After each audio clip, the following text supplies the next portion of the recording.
And then we'll begin the seminar called Srila Prabhupada, the Living Bhagavatam. Дорогие преданные, пожалуйста, присаживайтесь, чувствуйте себя свободно. И сейчас мы будем начинать семинар, который называется Шрила Прабхупада, живой Бхагаватам.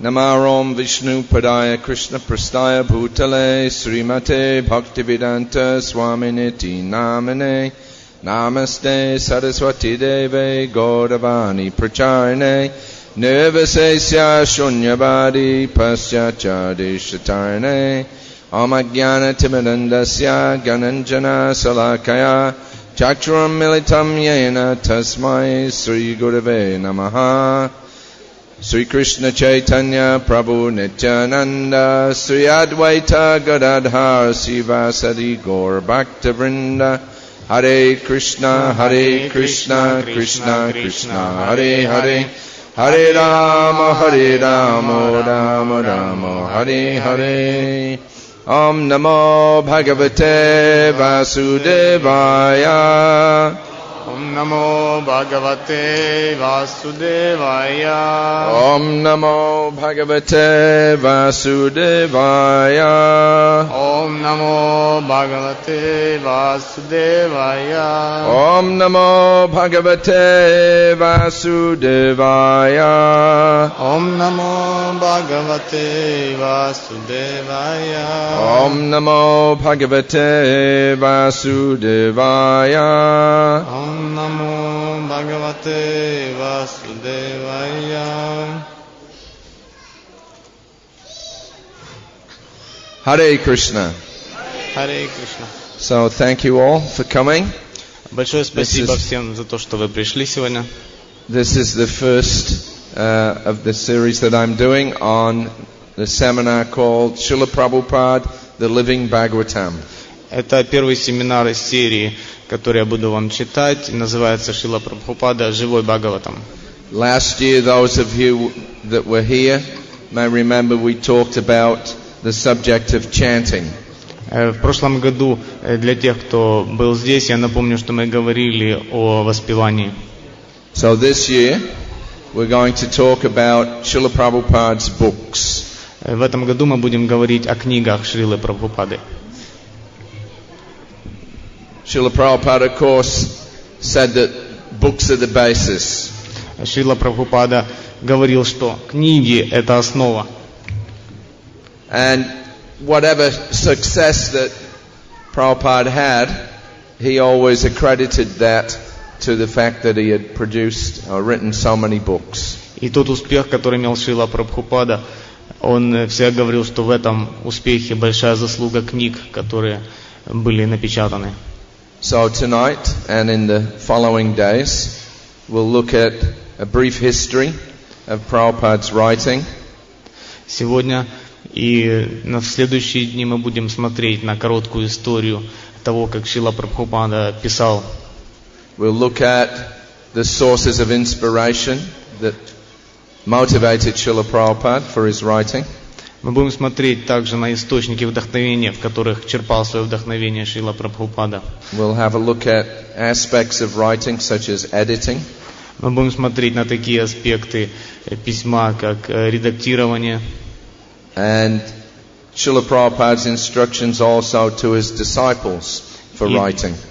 И также на инструкции, которые давал Шрила Прабхупада своим ученикам, которые касаются печатания книг. As well as other projects that Srila Prabhupada had, apart from the main translation work on the Bhagavatam, Chaitanya Charitamrita, etc.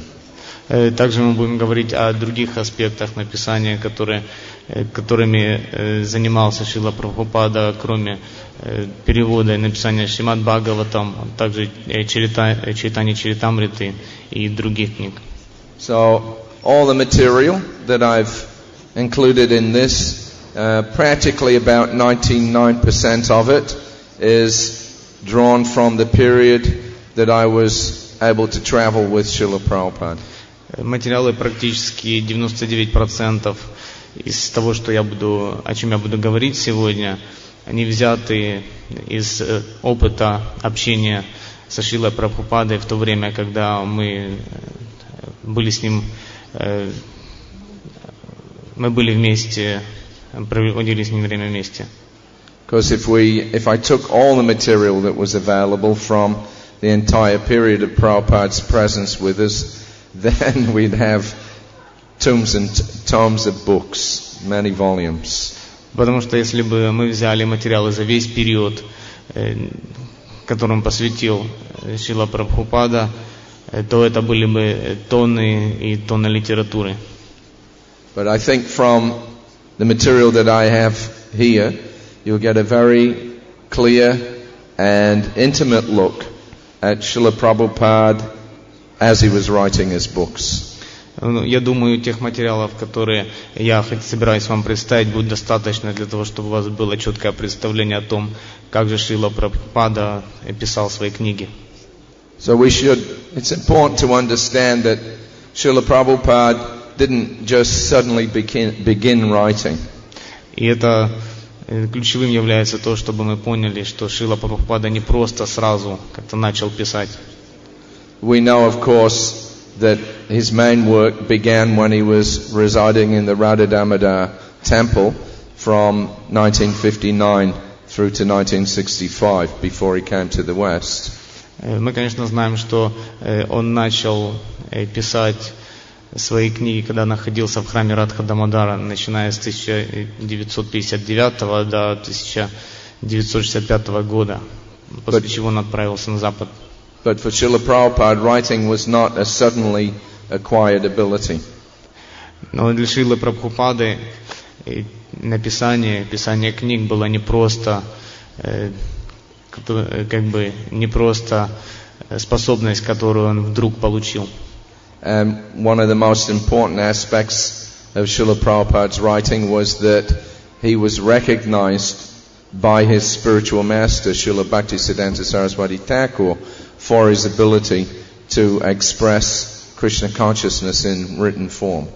Одним из важных моментов было то, что Шрила Прабхупада получил признание от своего гуру Бхактисиддханты Сарасвати, потому что он действительно умел выразить сознание Кришны в письменной форме. So on December the 5th, 1975, Srila Prabhupada was in Vrindavan. 5 декабря 1975 года Шрила Прабхупада был во Вриндаване. And he received a letter from Rameshwara Das, who was the head of the American BBT. И он получил письмо от Рамешвары Даса, который в то время возглавлял американское BBT. So he reported a recent new record in book distribution. И таким образом он делал доклад о последнем распространении книг в Соединенных Штатах. In a one-day competition, Los Angeles, Chicago, and Atlanta temples distributed 5,406 hardbound books. Во время соревнования, которое длилось в течение одного дня, в Лос-Анджелесе, Чикаго и Атланте храмы распространили 5406 книг в твердой обложке. With some individual devotees selling over 200 books each. This is in one day. И некоторые преданные даже в одиночку распространили около 200 книг, и это было в течение одного дня. Rameshwara's report was dramatic. И репорт Рамешвара был категоричен. Our men are willing to do anything to please you, and all of them have dedicated their whole lives to distributing your books. Наши люди желают делать все, что угодно для вашего удовлетворения, и все они посвятили всю свою жизнь для того, чтобы распространять ваши книги. Our only desire is that you may kindly bless us with greater and greater desire to distribute these books all over the world. Единственным нашим желанием является то, чтобы получить от вас благословение, для того, чтобы больше и больше иметь желание для распространения этих книг по всему миру.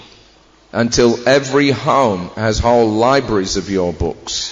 Пока каждый дом не будет иметь полную библиотеку, полное собрание сочинений. By your divine grace's blessings, we will never stop distributing these books. И по вашим благословениям мы никогда не прекратим распространение этих книг. We are thinking that this is the highest pleasure in all the three worlds. И мы считаем, что это является наивысшим блаженством во всех трех мирах. Prabhupada's response was equally enthusiastic. Но ответ Шрилы Прабхупады также был энтузиастичен. Your report of book sales is over-encouraging. Ваш отчет о проданных книгах, он очень вдохновляющий. You are all becoming very, very dear to my Guru Maharaj. Вы все становитесь очень-очень дороги моему Гуру Махараджу. I started this movement by book selling. Я начал это движение продажей книг. I was never a beggar for money, but I was writing books and selling. Я никогда не просил денег, но я писал книги и продавал их. My Guru Maharaj very much liked my writing, and he used to show others in my absence, just see how nicely he has written, how he has appreciated. Моему Гуру Махараджу очень нравилось, как я пишу.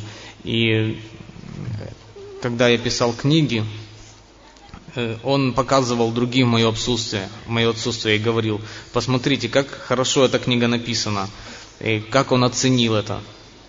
He encouraged me, and my god brothers, they also liked my writing. Он очень вдохновлял меня, и также мои духовные братья, моим духовным братьям очень нравилось, как я пишу. After I wrote that poem for Vyasa Puja of my Guru Maharaj, they used to call me poet. После того, как я написал поэму к Vyasa-пудже моего Гуру Махараджа, они называли меня поэтом. Anyway, I was working, writing books and publishing BTG alone. В любом случае, я работал над написанием и публикацией Back to Godhead самостоятельно. But I could not give the thing shape, so I decided to go to the USA. Но я не мог сделать это идеальным образом, и после этого я решил поехать в Соединенные Штаты. And now all you nice boys and girls have helped me so much. И сейчас вы, прекрасные парни и девушки, помогаете мне очень сильно. It is all the mercy of Krishna. Thank you very much. И это все является благословением Кришны, милостью Кришны. Спасибо вам большое. So that was an indication. Prabhupada had written this poem, Adore, adore ye all the happy day, blessed than heaven, sweeter than May. Это, как говорил Шрила Прабхупада. I don't think that translates into Russian, but anyway. And it was appreciated. Prabhupada was noted, and Srila Bhaktisiddhanta actually said to the publishers of his newspaper that whatever he writes, you must publish. И это было таким благословением, что те, кто Бхактисиддханта Сарасвати told, is it Bhaktisiddhanta had a regular newspaper that was reporting that. Бхактисиддханта Сарасвати у него была такая газета, которая периодически выдавалась, и он говорил, что все, что не напишет Шрила Прабхупада, должно быть опубликовано. So on July 26, 1976, Srila Prabhupada was in London, England. 26 июля 1976 года Шрила Прабхупада был в Лондоне. And Prabhupada received a visit from Bhagavan Das and Pratiputra Swami from France. И два преданных из Франции, Бхагаван Прабху и Прабхупутра, с вами посетили его там. So Prabhupada saw them early in the evening. Прабхупада встретил их после обеда. And they had brought with them samples of the newly printed French Srimad Bhagavatam, first canto, first part. И они взяли с собой образец первой песни, первой части Шримад Бхагаватам, который был написан на французском. So Prabhupada was very, very pleased. И Прабхупада был очень удовлетворен этим. And he told us, my Guru Maharaj is very pleased. И он сказал им, что мой Гуру Махарадж очень удовлетворен вами. As soon as a book comes out, he is pleased. Как только книга He was lamenting that these men, they do not publish any number of books. He was referring to his own disciples. Он говорил, что он очень сожалел о том, что все его книги еще не опубликованы. They are simply after these stones and bricks. А он говорил, что они просто как камни и кирпичи. He condemned. He was very, very sorry. Он очень сожалел, и он очень сожалел об этом. So I thought that I must take a risk, and he is pleased. И он думал, что кто-то должен взять на себя риск, и когда это случалось, он был очень удовлетворен. So now you have books and temples, Bhagavan Das said. И сейчас Бхагаван Дас сказал, теперь у вас есть книги и храмы. And Prabhupada smiled. He said, yes, temple is automatically. И Прабхупада сказал, да, храм появился сам собой, автоматически. I never stressed on temples. Я никогда не делал акцента на храмах. I was engaged in publishing Back to Godhead. Я был вовлечен в публикацию журнала Back to Godhead, обратно к Богу. Whatever I could do, I did it very seriously. And he is sorry that these things were not done.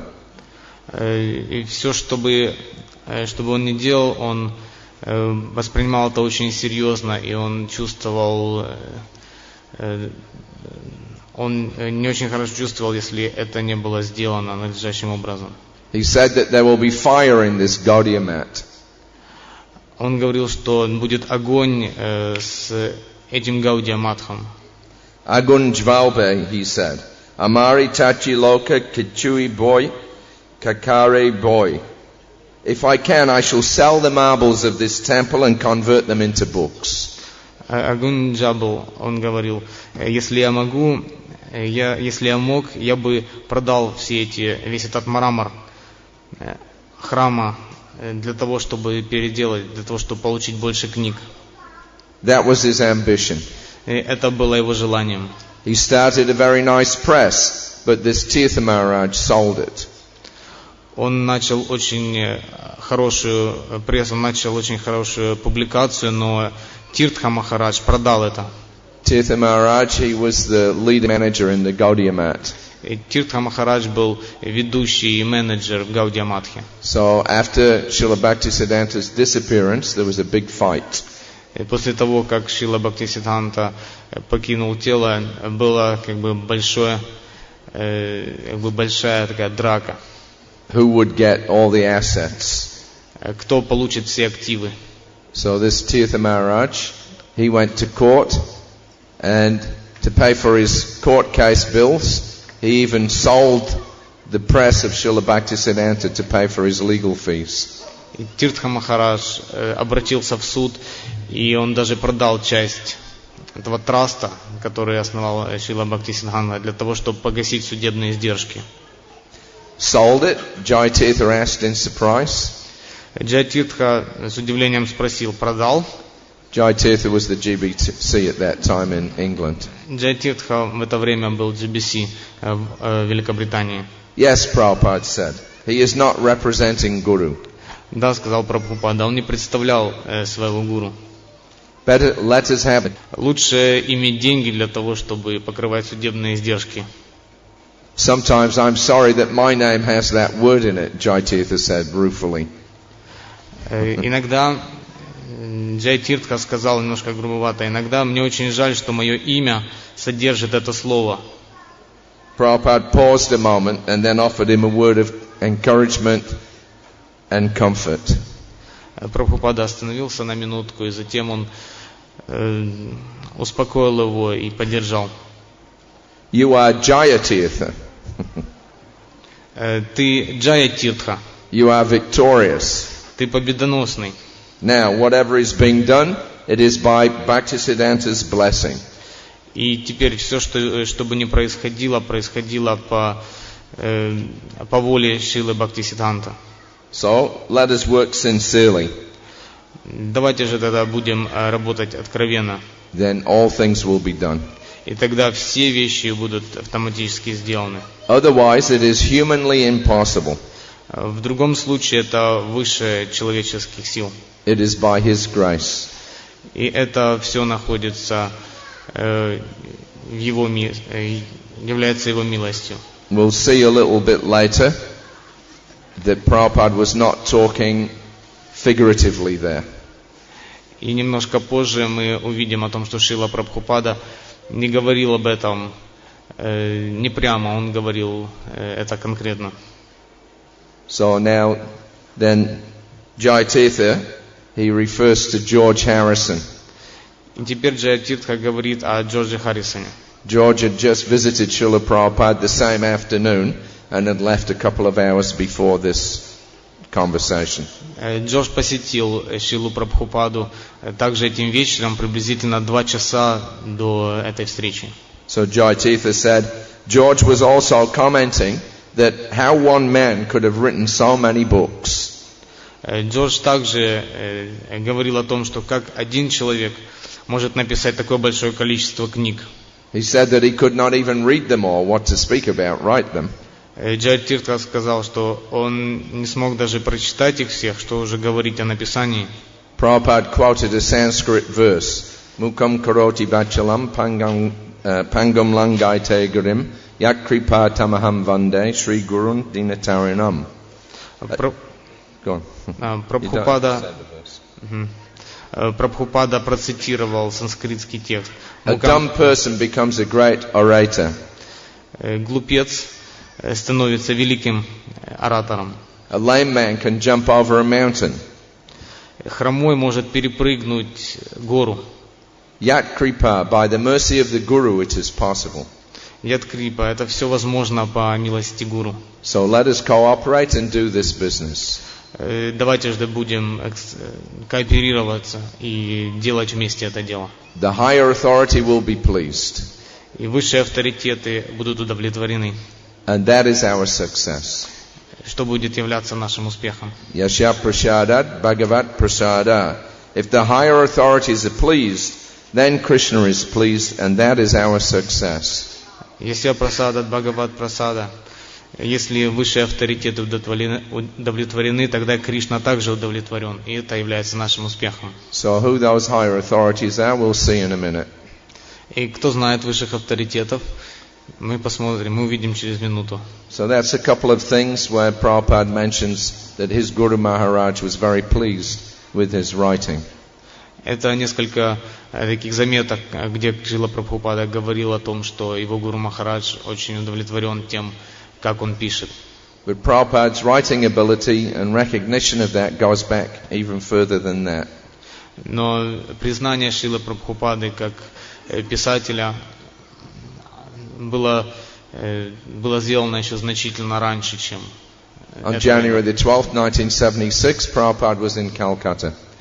В январе, 12 января 1976 года Шрила Прабхупада был в Калькутте. So Jayapataka Swami gave a report that a small Bengali book called Gita Gan, which Prabhupada had written before going to the West in 1965, is now in print and selling many copies. Джаяпатака Махарадж предоставил свой отчет, в котором говорилось о том, что книга на английском языке, которая называлась Гитаргана, которую Шрила Прабхупада написал перед тем, как поехать на восток, на запад в 1965 году, сейчас напечатана и пользуется большой популярностью. Containing all the verses of the Bhagavad Gita in Bengali rhyme, it is written in such a way that no one can misinterpret the meaning. Эта книга содержала все шлоки Гиты на бенгальский напев, на ритм Бенгали, и она была написана таким образом, что никто не мог трактовать ненадлежащим образом значение этих шлок. Of course, in India, practically all the Vedas, and especially the Bhagavad Gita, it gets misinterpreted by the Mayavadis. Проблема в том, что Веды и также Бхагавад-гита, ее значение знание, которое там представлено, искажается другими комментаторами и вас, в первую очередь, майявади. So Prabhupada wrote this small book, Gita Gan, in a rhyming form so that it would be easy to learn the verses. И Шрила Прабхупада написал эту книгу в такой форме, чтобы было легче читать и учить эти шлоки. But he wrote it in such a clever way that you couldn't come to any other conclusion than that Krishna is the Supreme Personality of Godhead. Но он написал это таким образом, что нельзя было прийти к другому мнению, кроме того, что Кришна является Верховной Личностью Бога. And it was actually very nice when we got to Mayapur a few days after this particular conversation. И после этого самого разговора, буквально через несколько дней, мы отправились в Майяпур. There were about 30 or 40 young boys in the Gurukul there. И там было около 30 или 40 маленьких мальчиков в Гурукуле.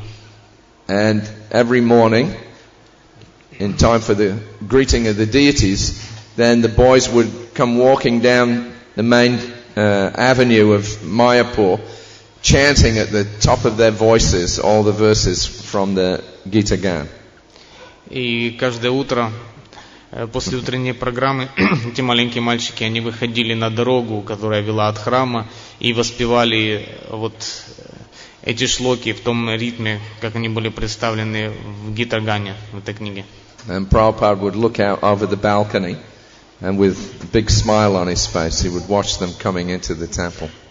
И Шрила Прабхупада с большой улыбкой встречал их, когда они заходили и возвращались обратно в храм.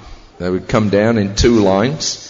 And one boy, he would be singing at the top as loud as he could. He would lead, and then all the others would respond. И они шли как бы таким двойным рядом, и один мальчик, он как бы запевал, и все остальные повторяли за ним.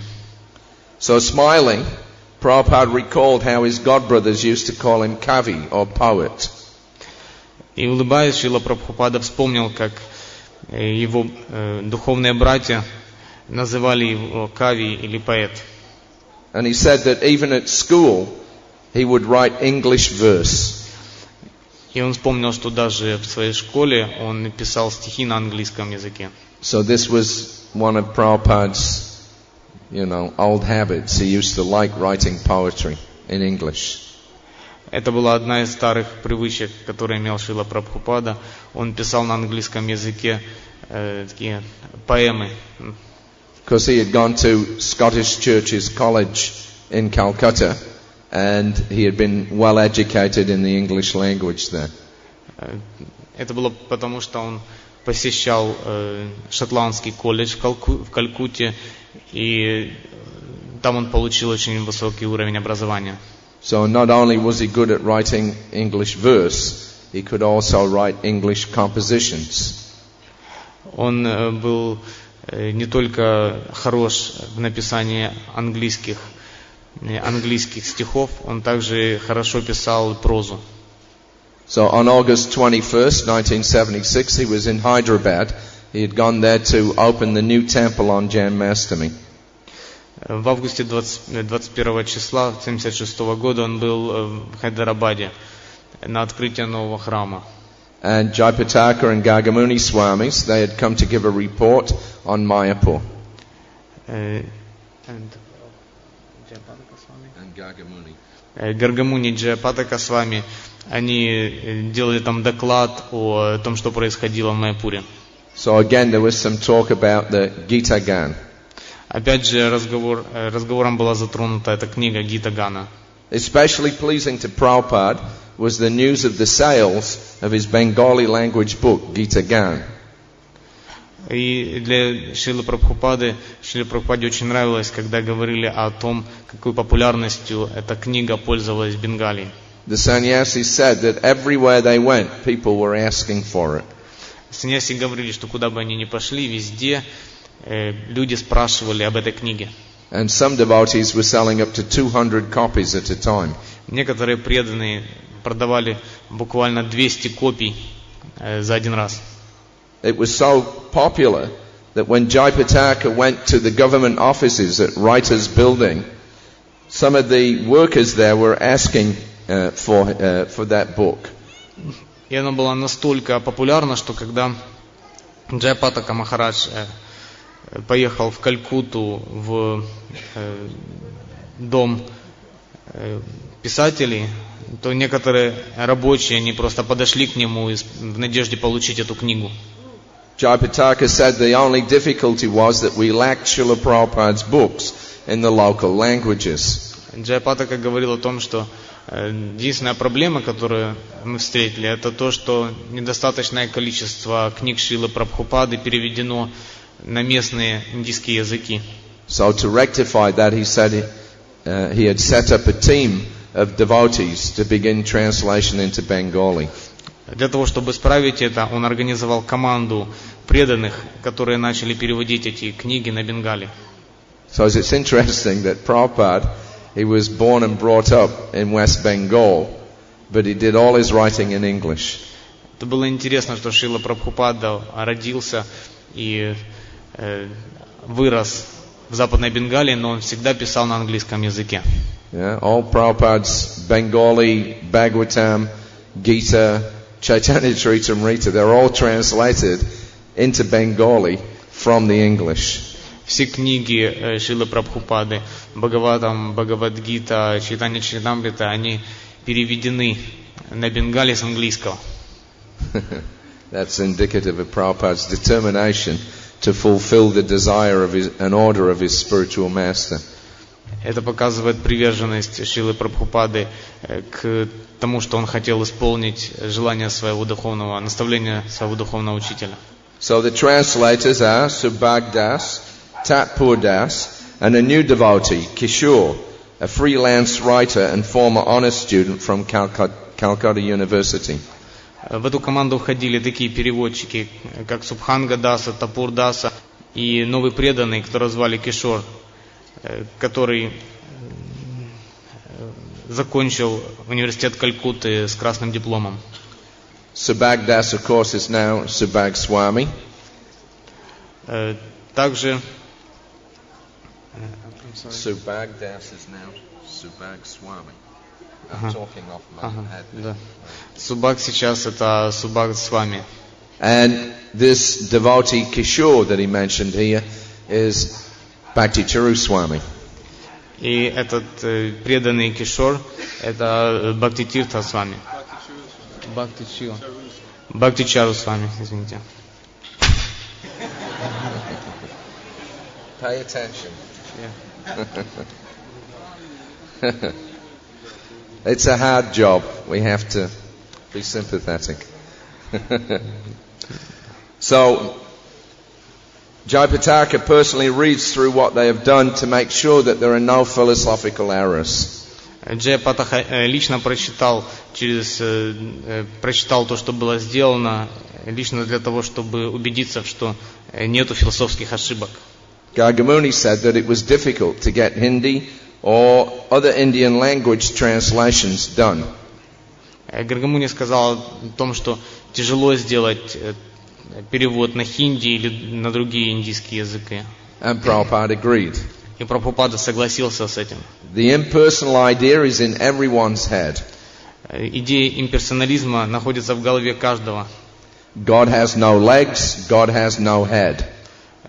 Господь не имеет ног, Господь не имеет головы. Simply he, the translator, he has got a head. Только он, тот, кто переводит, у него есть голова. Prabhupada said that even the Aryan translation of topmost yoga system, which has been done by Govinda Maharaj, and which Gargamuni has brought with him, should wait for publication until someone can check that it is up to standard. Прабхупада сказал, что даже арийская трансляция верховной системы йоги, которая была, то есть этот перевод, который сделан Гаур Говиндой Махараджем, вместе с Гаргамуни, который Гаргамуни привез вместе с собой, он должен быть какое-то время оставлен перед публикацией, пока кто-то не проверит текст. и не убедиться, что он соответствует стандартам. Prabhupada told Jayapataka to locate a work that he had done in the 1940s in Bengali called Bhagavana Kata. Прабхупада сказал Джайапатахе о том, чтобы взять работу, которую он сделал в конце 40-х годов в Бенгалии, которая называлась Бхагаванер Катха. He had written it as a series of articles for the Gaudiya newspaper, which was being produced by the Gaudiya Devananda Gaudiya Mat. И он писал это в одной из газет, как серию статей в одной из газет, которая печаталась в Гаудии. Unpretentiously, he said, they were so popular that the report was that the readers of the Gaudiya were only hankering after that Bhagavana Kata. Эта газета принадлежала одной из Гаудиамат, и он сказал также, что эти статьи они были до такой степени популярны, что люди просто-напросто охотились за выпуском этой газеты Гаудия для того, чтобы прочитать эти статьи. Но после того, как они их прочитывали, они выбрасывали, так как другие статьи не представляли никакого интереса. Then after reading, they would simply throw the rest away. То есть они просто выбрасывали эти статьи после прочтения. Они выбрасывали газету после прочтения. The other articles, they were not interested. Потому что другие статьи не представляли никакого интереса. So always your writing was attractive, Jayapataka said appreciatively. Всегда люди привлекались тем, как вы пишете, сказал Джайапатака с вами. Yes, that is a fact, Prabhupada said modestly. Да, это является фактом, сказал Шрила Прабхупада, скромно.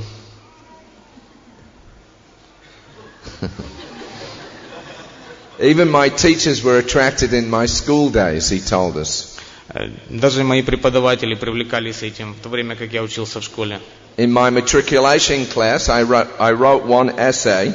I got out of 100, 85 marks. На моих вступительных экзаменах я написал сочинение, за которое я получил 85 баллов из 100 возможных. But the teacher, he came into the class and he asked, who has written this? Но преподаватель пришел в класс и спросил, кто это написал. So I stood up and he thanked me. Yes, this is very nice. И я встал, и он поблагодарил меня, сказал, это было очень хорошо сделано. He especially came to thank me for that essay. Он специально пришел для того, чтобы поблагодарить меня за это сочинение. So Prabhupada was recognized right from the very beginning for his ability to write verse and prose. С самого начала Шрила Прабхупада был признан за свои способности писать стихи и прозу. And of course the other qualification that he needed to be able to translate his books was an understanding of Sanskrit. И, конечно же, следующая квалификация, которая ему была необходима, это знание санскрита. So on June 17th, 1976, Prabhupada was in Toronto. Таким образом, 17 июня 1976 года Шрила Прабхупада был в Торонто. And we were having a general conversation. И у нас был такой общий разговор. The conversation ranged over a number of interesting topics. Наш разговор затронул несколько интересных тем.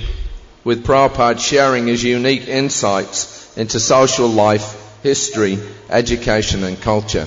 Где Шрила Прабхупада говорил такие скрытые вещи о социальной жизни, истории, образовании и культуре. He inquired about the progress of our Gurukula, since this is now Jagadisha's only portfolio.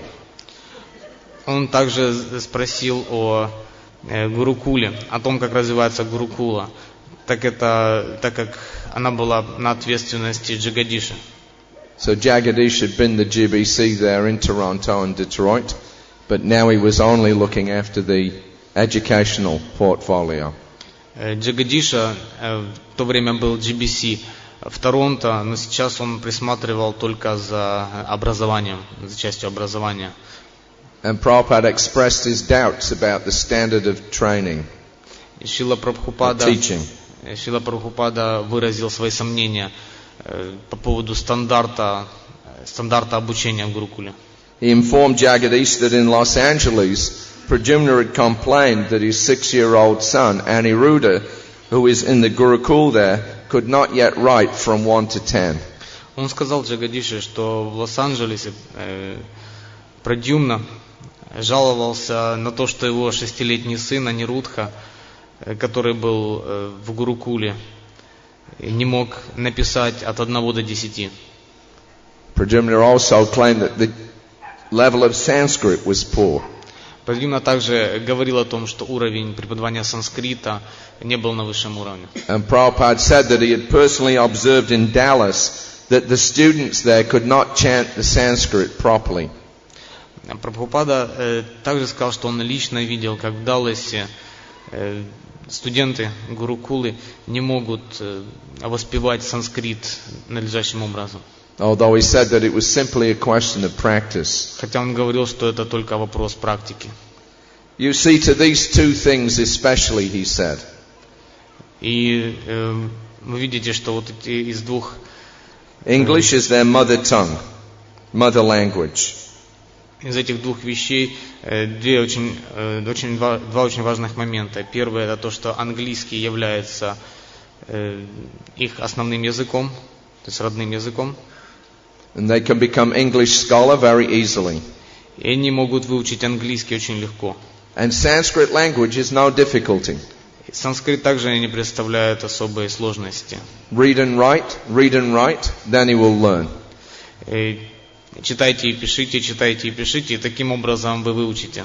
And then referring to himself, he said, our education in Sanskrit was in college. И затем, говоря о себе, он заметил, что наше обучение санскриту начиналось в колледже. Of course, I was the best student in my class in Sanskrit. I was standing first. Он говорил, что, конечно же, я был лучшим учеником санскрита в моем классе, и у меня был самый высший рейтинг. But we are not like the so-called Sanskrit scholars. Но мы не являемся как таковыми учеными санскрита, которым нужно изучать санскрит на высоком уровне. But for our purpose, we can read and write, that's all. Для наших целей мы можем просто читать и писать на санскрите, и это все. Similarly, we don't want any very learned scholars. Также мы не хотим быть такими очень уж продвинутыми учеными.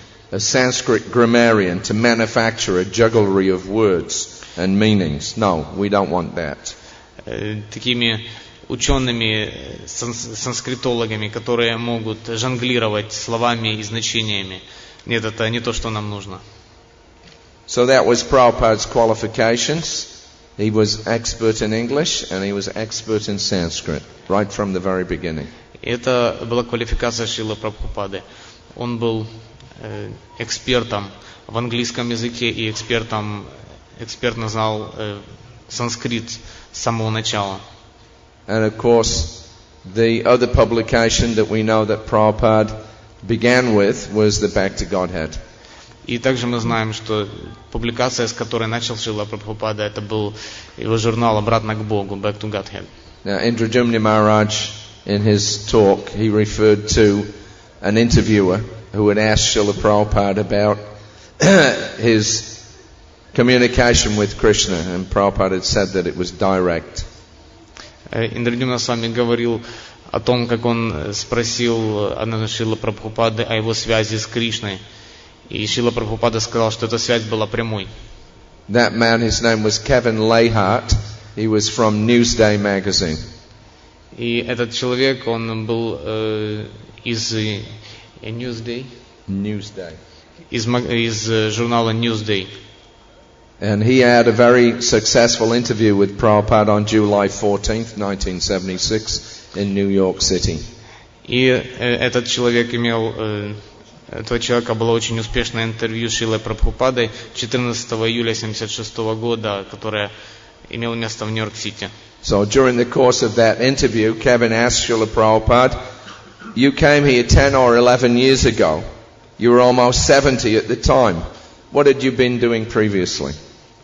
И во время этого интервью Кевин спросил Шрилу Прабхупаду о том, что вы приехали сюда 10 лет назад, 10 или 11 лет назад. В это время вам было почти 70. Чем вы занимались до того, как приехали сюда? Previously, Prabhupada said, I was a family man. До того переспросил Шрила Прабхупада. Я был семейным человеком. I retired in 1954. Я ушел на пенсию в 1954 году. My Guru Maharaj asked me to take this task seriously when I was 25 years old. И мой Гуру Махарадж сказал мне принять всерьез эти наставления, когда мне было всего 25 лет. So at that time I was a family man. В то время я был просто семейный человек. So at that time I thought, let me adjust my family affairs and then I shall take it. И в то время я думал так, что я, наверное, сначала разберусь с моими семейными делами, а затем я займусь этим делом, которое мне рекомендовал Гуру Махарадж. So by doing that adjustment, it took me long years. Но для того, чтобы разобраться с семьей, разборки с семьей у меня заняли долгие-долгие годы. So I retired at the age of 58. И я ушел в отставку, ушел на пенсию в возрасте 58 лет. Then I took it up seriously. И затем я начал к этому серьезно относиться. The Prabhupada was saying from the age of 25 to 58, he was adjusting family life. Он говорил, что вот он разбирался со своими семейными делами, начиная с 25-летнего возраста до 58-летнего возраста. And when I was 70 years old, then I came here. И когда мне исполнилось 70 лет, я приехал сюда. Were you a businessman? Kevin asked. Были ли вы бизнесменом? Спросил Кевин. Yes, I was connected with some chemical industry. Да, сказал Шрила Прабхупада, я был связан с химическим производством. I was the manager in a big chemical factory. Я был менеджером на большом химическом заводе. Then I started my own business, and in this way I was a family man. Затем я начал мой личный бизнес, и я стал семейным человеком. Rameshwaram Bali Madan explained that throughout Prabhupada's life he was Krishna conscious, even as a householder he was writing. И Рамешвара и Бхакти Мардана и Бхакти Мардана объясняют, что через всю свою жизнь Шрила Прабхупада провез сознание Кришны. И даже будучи семейным человеком, он писал. So Prabhupada told him, this back to Godhead was started in 1944 when I was still a family man. И Шрила Прабхупада сказал Кевину, что Back to Godhead был основан в 1944 году, когда я все еще был семейным человеком. So it's interesting, that first issue came out in 1944. I think there was just the one issue, and then he wasn't able to get it out again for many years. Это интересно, что первое издание увидело свет в 1944 году. Это было единственное издание, и после этого Шрила Прабхупада не мог опубликовать его в течение нескольких лет. But actually on this particular tour of America, then we discovered a copy of that original Back to Godhead. Но что интересно, это то, что именно в Америке мы нашли первую копию первого издания Back to Godhead. So just 1 week before that this interview was taken, then we had been in Washington, D.C. И буквально неделю до того, как Кевин брал интервью Шрилы Прабхупады, мы были в Вашингтоне, Дистрикт Колумбия, Соединенные Штаты. On July 7th, Swarup Damodar presented Srila Prabhupada with a Xerox copy of the very first Back to Godhead, which was published in 1944. 7 июля 1976 года Сварупа Дамодара предоставил Шриле Прабхупаде ксерокопию самой первой версии журнала Back to Godhead, который был опубликован в 1944 году. It was discovered in the Library of Congress. Они нашли его в библиотеке Конгресса. A group of 4 or 5 devotees had gone there to search out a copy of the book Surya Siddhanta and other astronomical literature. Группа из 4-5 преданных пошла в библиотеку Конгресса для того, чтобы найти копии Сурья Сиддханты и также посмотреть другую литературу по астрономии. Although they didn't find a copy of that book, most of Srila Prabhupada's books were there. Хотя они не смогли найти копию тех книг, которые они искали, но большинство книг Шрилы Прабхупады они обнаружили в этой библиотеке. Pradyumna was looking through the index and he had discovered the BTG. Прадюмна смотрел список книг и в каталоге нашел Back to Godhead. Prabhupada was surprised to see it. Прабхупада был очень удивлен, увидев это. And said that it must have been sent to the library by his Calcutta distributor. И он сказал, что, скорее всего, это первое издание было отослано в библиотеку распространителем его книги, который был в Калькутте. Which was the biggest in Bengal. И распространитель в Калькутте был наибольшим распространителем в Бенгалии, всей Бенгалии. He told us that it had been printed on first-class paper by the best printer in Calcutta. Он сказал о том, что первое издание было выпущено на первоклассной бумаге и лучшим печатным домом Калькутты. That was called Saraswati Press. И этот печатный дом назывался Сарасвати Пресс. And the BTG was released on the Vyasa Puja day of Srila Bhaktisiddhanta Saraswati. И Back to Godhead увидел свет в день Вьясапуджи Шрилы Бхактисиддханты Сарасвати. So, one of the first things that Prabhupada did when he came to America and began to get a small following was to hand over the responsibility for the writing and production of Back to Godhead to his early disciples. Первым делом, когда Шрила Прабхупада приехал в Соединенные Штаты, он передал своими наставлениями, он передал ответственность за публикацию журнала Back to Godhead своим ученикам. And with his encouragement and oversight, it became a huge monthly magazine. И под его руководством и наблюдением этот журнал стал очень большой и вместительной публикацией. I think from the Leelamrita we can understand the first issue came out in 1944. Then there was practically nothing until the 1950s.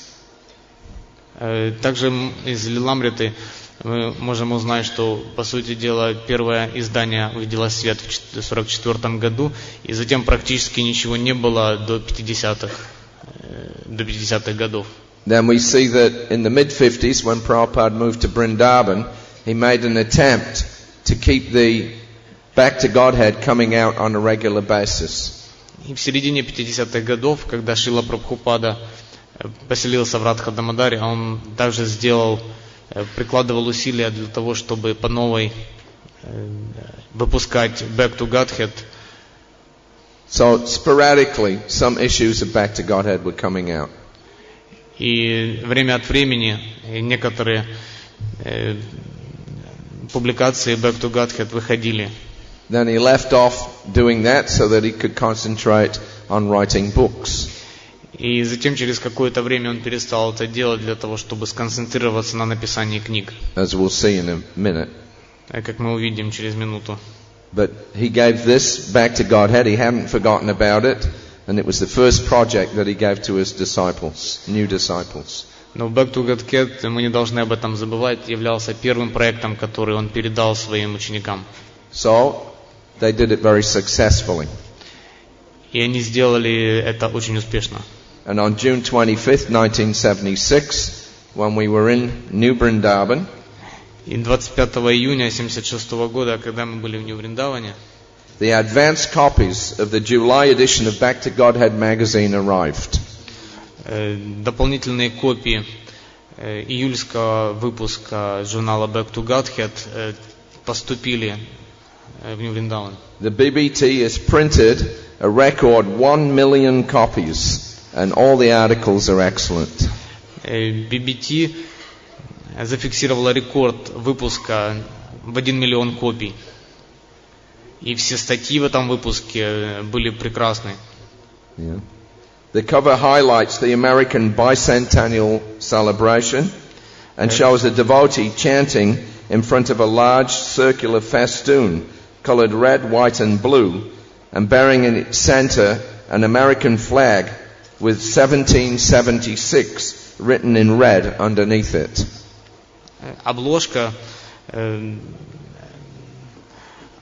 Обложка как бы показывала, которая говорила о 200-летии празднования Соединенных Штатов,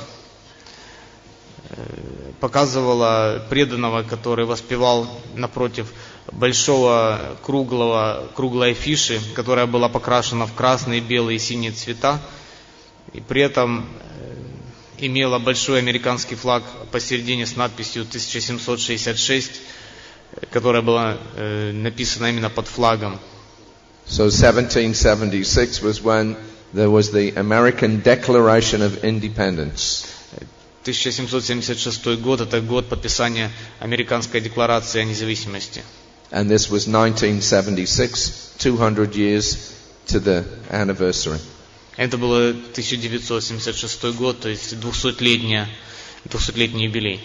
So the editors of Back to Godhead have very cleverly taken the theme of Declaration of Independence and they put on the front cover declaring our dependence on God. Таким образом, издатели Back to Godhead очень разумно взяли тему 200-летней независимости Соединенных Штатов, и наверху они написали большими буквами провозглашение нашей зависимости от Бога. Srila Prabhupada is very pleased with the whole magazine. Шриле Прабхупаде очень понравился этот журнал. The layout of the main article shows finely detailed illustrations of 2 coins blown up to about 6 inches in diameter with the words "In God we trust." Разворот главной статьи журнала, он содержал такую большую картинку, на которой было изображено 2 монеты, которые были раздуты до размера приблизительно 6 дюймов в диаметре, и на них отчетливо можно было прочитать "In God we trust". Это мы верим в Бога. So of course on the American currency they have those words written, "In God we trust." Конечно же, на американской валюте у них есть эта надпись, которая говорит: мы верим в Бога, "In God we trust". And when we were in Hawaii the previous month, Srila Prabhupada had actually written a letter to the American president.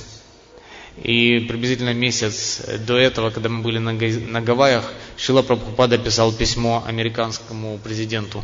And he had told him that on your currency it says, "In God we trust." И он в этом письме написал, что на вашей валюте написано, что вы верите в Бога. So if you work with this Krishna consciousness movement, then we can show the American people how to practically trust in God. И развивая движение сознания Кришны, мы можем показать американским людям, как практически поверить в Господа. Of course, Prabhupada never got a reply, but Конечно же, Шрила Прабхупада так и не получил ответа на это письмо, но But Prabhupada was always very bold in his preaching. Но Шрила Прабхупада, он всегда был очень энтузиастичный в проповеди. So the following pages show some beautiful shots of His Divine Grace taken in his room in Mayapur. И следующие несколько страниц показывали чудесные фотографии, где Шрила Прабхупада находился в своих комнатах в Майяпуре. The main article in interview format focuses mainly on good government and the need for a varnashram society. Статья в формате интервью с Шрилой Прабхупадой в основном была ориентирована на то, как правительство может быть хорошим, и на необходимость присутствия в обществе системы варнашрама. The interview was taken during the March festival between Prabhupada, Rabindra Swarup and Jagannath Sutta, the editor-in-chief of Back to Godhead. Интервью было взято во время мартовского фестиваля в Майяпуре. И интервью рассказывало о разговоре между Шрилой Прабхупадой, Равиндра Сварупой и Джаганнат Сутой, который являлся в то время главным редактором Back to Godhead. Ravindra Swarup had prepared for the interview by researching the American Constitution and the Declaration of Independence at the U.S. Information Services Library in Calcutta. Равиндра Сварупа подготовился к этому интервью путем поиска информации в американской конституции, декларации независимости, которую он собрал в американской библиотеке Калькутты. His intelligent questions regarding the current American political system have prepared the ground for some excellent responses from Srila Prabhupada. Его разумные вопросы касались текущей политической системы Соединенных Штатов и подготовили хорошую базу для прекрасных ответов от Шрилы Прабхупады. At about 5:30 in the afternoon, Srila Prabhupada asked Pushta Krishna Maharaj to read the article to him. Приблизительно в 5:30 вечера Шрила Прабхупада попросил Пушта Кришну Махараджа прочитать эту статью для него. Prabhupada had criticized the United Nations and the nationalistic mentality. Шрила Прабхупада в этой статье критиковал ООН, Организацию Объединенных Наций и националистический менталитет. And he suggested a new philosophy for the whole world. И он предложил новую философию для всего мира. There should be one nation under God, Pushta Krishna read out. Должна быть только одна нация под Богом. And one world government under God as well. И одно мировое правительство должно быть под Богом также. Everything belongs to God, and we are all His sons. Все принадлежит Богу, и все мы являемся Его детьми. That philosophy is wanted. Вот это философия, которая необходима. So Prabhupada heard the whole article, then he sat back in satisfaction at the conclusion. И Шрила Прабхупада прочитал всю статью, и затем он был очень удовлетворен заключением. It was a strong and direct statement on the organization of human society. И заключением было четкое и прямолинейное утверждение, And it was to be distributed to millions of people. которое должно было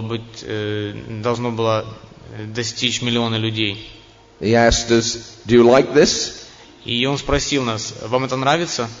And we all agreed it was very good and right to the point. И мы все согласились с тем, что это было написано прекрасно и как раз к месту.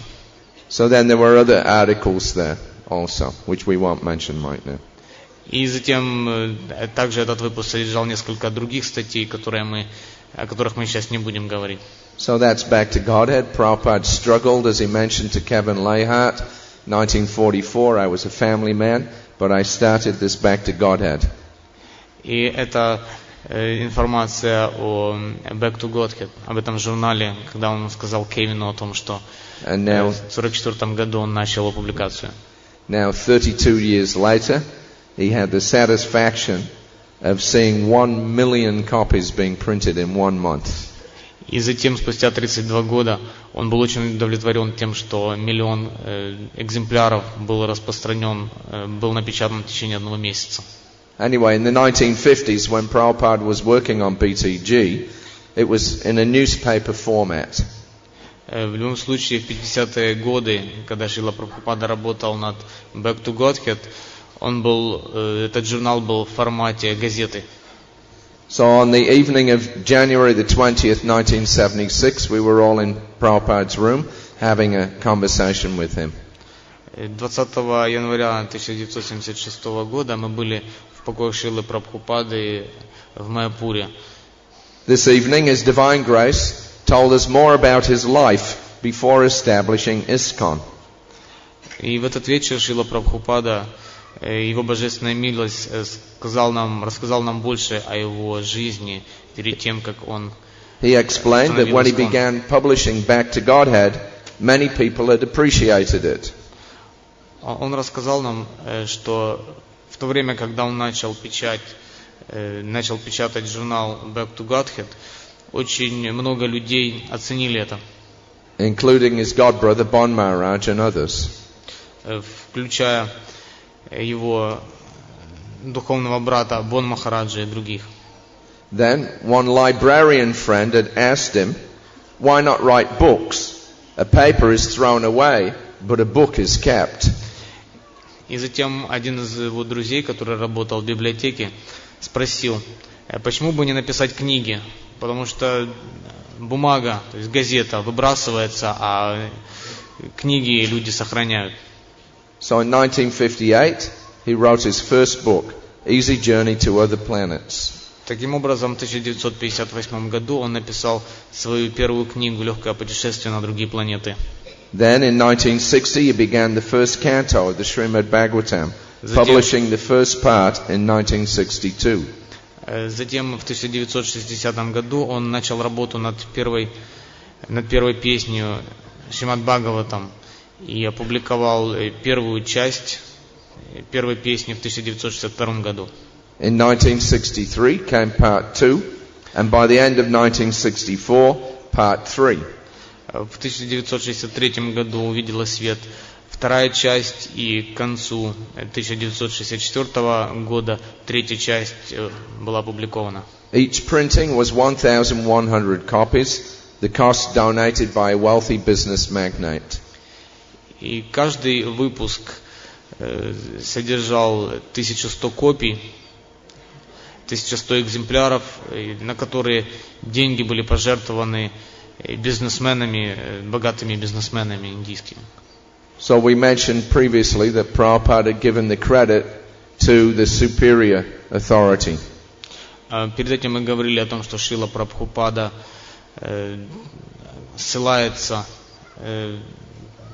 отдает заслугу верховным авторитетам.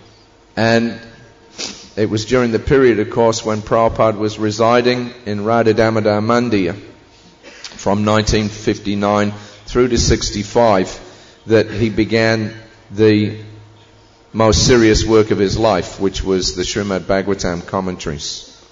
И это относится к периоду, когда Шрила Прабхупада находился в Радха Дамодаре, начиная с 1959 до 65 года, когда он очень серьезно занимался писанием книг.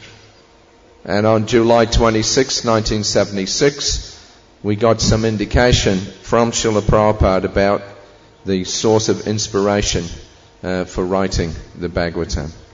И 26 июля 1976 года Шрила Прабхупада говорил нас о том, где он берет, что является источником вдохновения для написания его книг. So I mentioned that Bhagavan and Pritaputra, they had brought that first copy of the new French Srimad Bhagavatam, first canto, first part. Я говорил о том, что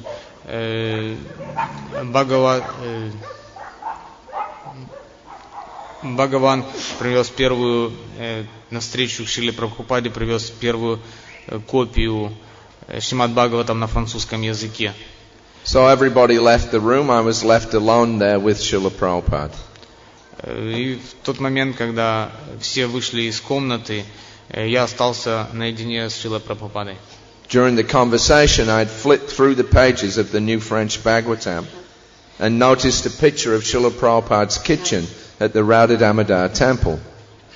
И во время разговора я пролистал страницы новой книги, то есть это был французский Бхагаватам, и заметил фотографию Шрилы Прабхупады на кухне в Радха Дамодаре. So I now told him about it. И я ему сказал об этом. Oh, where is it? He asked enthusiastically. О, где эта фотография? Спросил с энтузиазмом Шрила Прабхупада. So I found the page for him. И я открыл эту страницу для него. Opportunities don't arise like this frequently. So as he inspected the brownish photo, I asked a few questions about his life before ISKCON. И такие случаи не всегда подворачивались мне под руку, и когда я открыл, когда Шрила Прабхупада смотрел на фотографию с коричневым оттенком, я задал ему несколько вопросов. So of course in those days there was no Prabhupada Lilamrita. Конечно же, в то время не было Прабхупада Лиламриты. We had only a brief outline of Prabhupada's previous life before formation of ISKCON. У нас только было такое небольшое представление о жизни Шрилы Прабхупады до того, как он открыл, зарегистрировал ISKCON. And we were consequently always eager to try to dig in a little bit more and get Srila Prabhupada to tell us a few more details about what he was doing before he came to the West. И мы все время пытались использовать любую возможность для того, чтобы узнать Шрилы Прабхупады, как и что он делал до того, как приехал на Запад. Even just to get a photograph of Prabhupada's rooms at the Radha Damodar was quite rare at that time. В то время даже тяжело было достать фотографии комнаты Шрилы Прабхупады в Радха Дамодаре. And this was the first time that it had been printed in any of Prabhupada's books. И это был первый раз, когда эта фотография была опубликована, была напечатана в одной из книг Шрилы Прабхупады. So I asked Srila Prabhupada, through that window you could see Rupa Goswami's samadhi, and for those 2 rooms they were charging 5 rupees a month. И я спросил тогда Шрилу Прабхупады, через вот это окошко вы могли видеть самадхи Шрилы Рупы Госвами, и вы платили всего за эти 2 комнаты 5 рупий в месяц? Yes, Prabhupada said. These rooms were broken. Да, сказал Шрила Прабхупада. Эти комнаты, они были немного нуждались в ремонте. So they told me that you can repair these and whatever you like you can give. И они мне сказали, что ты можешь починить это, ты можешь сделать этот ремонт и затем платить сколько ты хочешь. At that time, Prabhupada was living on the roof, a room on the roof of the Bamsi Gopal temple, which is just in Kasigat. В это время Шрила Прабхупада жил на крыше Вамши Гопал храма, который находился рядом с Вамшиватом. So Prabhupada continued. So I thought, I don't need much space. И Шрила Прабхупада продолжил. Таким образом, я думал, что мне не надо много места, мне не надо много пространства. Before me, there was a tenant in that other room, and he was paying 3 rupees. Передо мной эту комнату снимал один человек, который платил 3 рупии в месяц. So I thought, 2 rooms, but I've spent money. Я думал, 2 комнаты, но я потратил на это какие-то деньги. So I'll give him 5. И я платил за это 5. Now I'm giving them 10 rupees. И сейчас я плачу им 10 рупий. To retain it, I said. Для того, чтобы они приглядывали за этим, я спросил. And Prabhupada said yes. И Прабхупада сказал да. Sometimes the devotees go down there and clean the rooms out, I told him, and they have a kirtan there as well. I think that this is the first book that somebody has included this photo. И иногда преданные приходят в эти комнаты для того, чтобы убрать в них. И также они остаются там на какое-то время для того, чтобы спеть киртан. Yes. Sorry. Я также думаю, что это первая книга, которая включает это фото, которая содержит это фото. Yes, it was very calm and quiet. Да, сказал Шрила Прабхупада, это место было очень тихим и спокойным.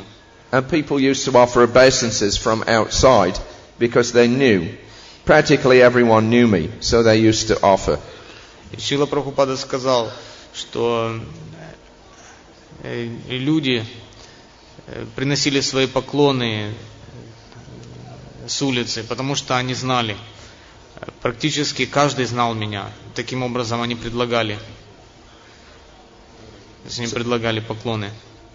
You were very well known in Vrindavan before you came? I asked him. Да, я спросил, а вы были хорошо известны во Вриндаване перед тем, как вы приехали на Запад? Not very well known, but people knew me. Не так, чтобы я был очень известный, но люди знали меня. Because you were writing? Потому что вы писали? Yes. Да. Ambition to come to the West? Или потому что у вас было намерение поехать на Запад? No, at that time there was no such thing, Prabhupada replied. I was living there, retired man. И нет, в то время мы об этом не думали, Шрила Прабхупада ответил. Я просто жил там, как человек, который ушел на пенсию. So when you went to Vrindavan, you had given up the idea of coming to the West? Таким образом, когда вы были во Вриндаване, вы оставили идею того, чтобы поехать на Запад? No, coming to the West, the idea was there, but I was planning how to go there, how to preach there, how to take some books, how to bring them. So everything alone. Не сказал Шрила Прабхупада. Ехать на восток, эта идея была постоянно со мной. Но я планировал, как это сделать. Как поехать туда, как проповедовать там, как взять несколько книг и как привести их. И все я должен был сделать самостоятельно. So as soon as you had some books, then you were ready. Таким образом, как только вы ждали того момента, когда у вас появятся книги, и вы тогда были готовы к поездке? Yes, then I decided. So everything was being dictated by superior. Да, ответил Шрила Прабхупада. Тогда я принял это решение. Все было продиктовано свыше.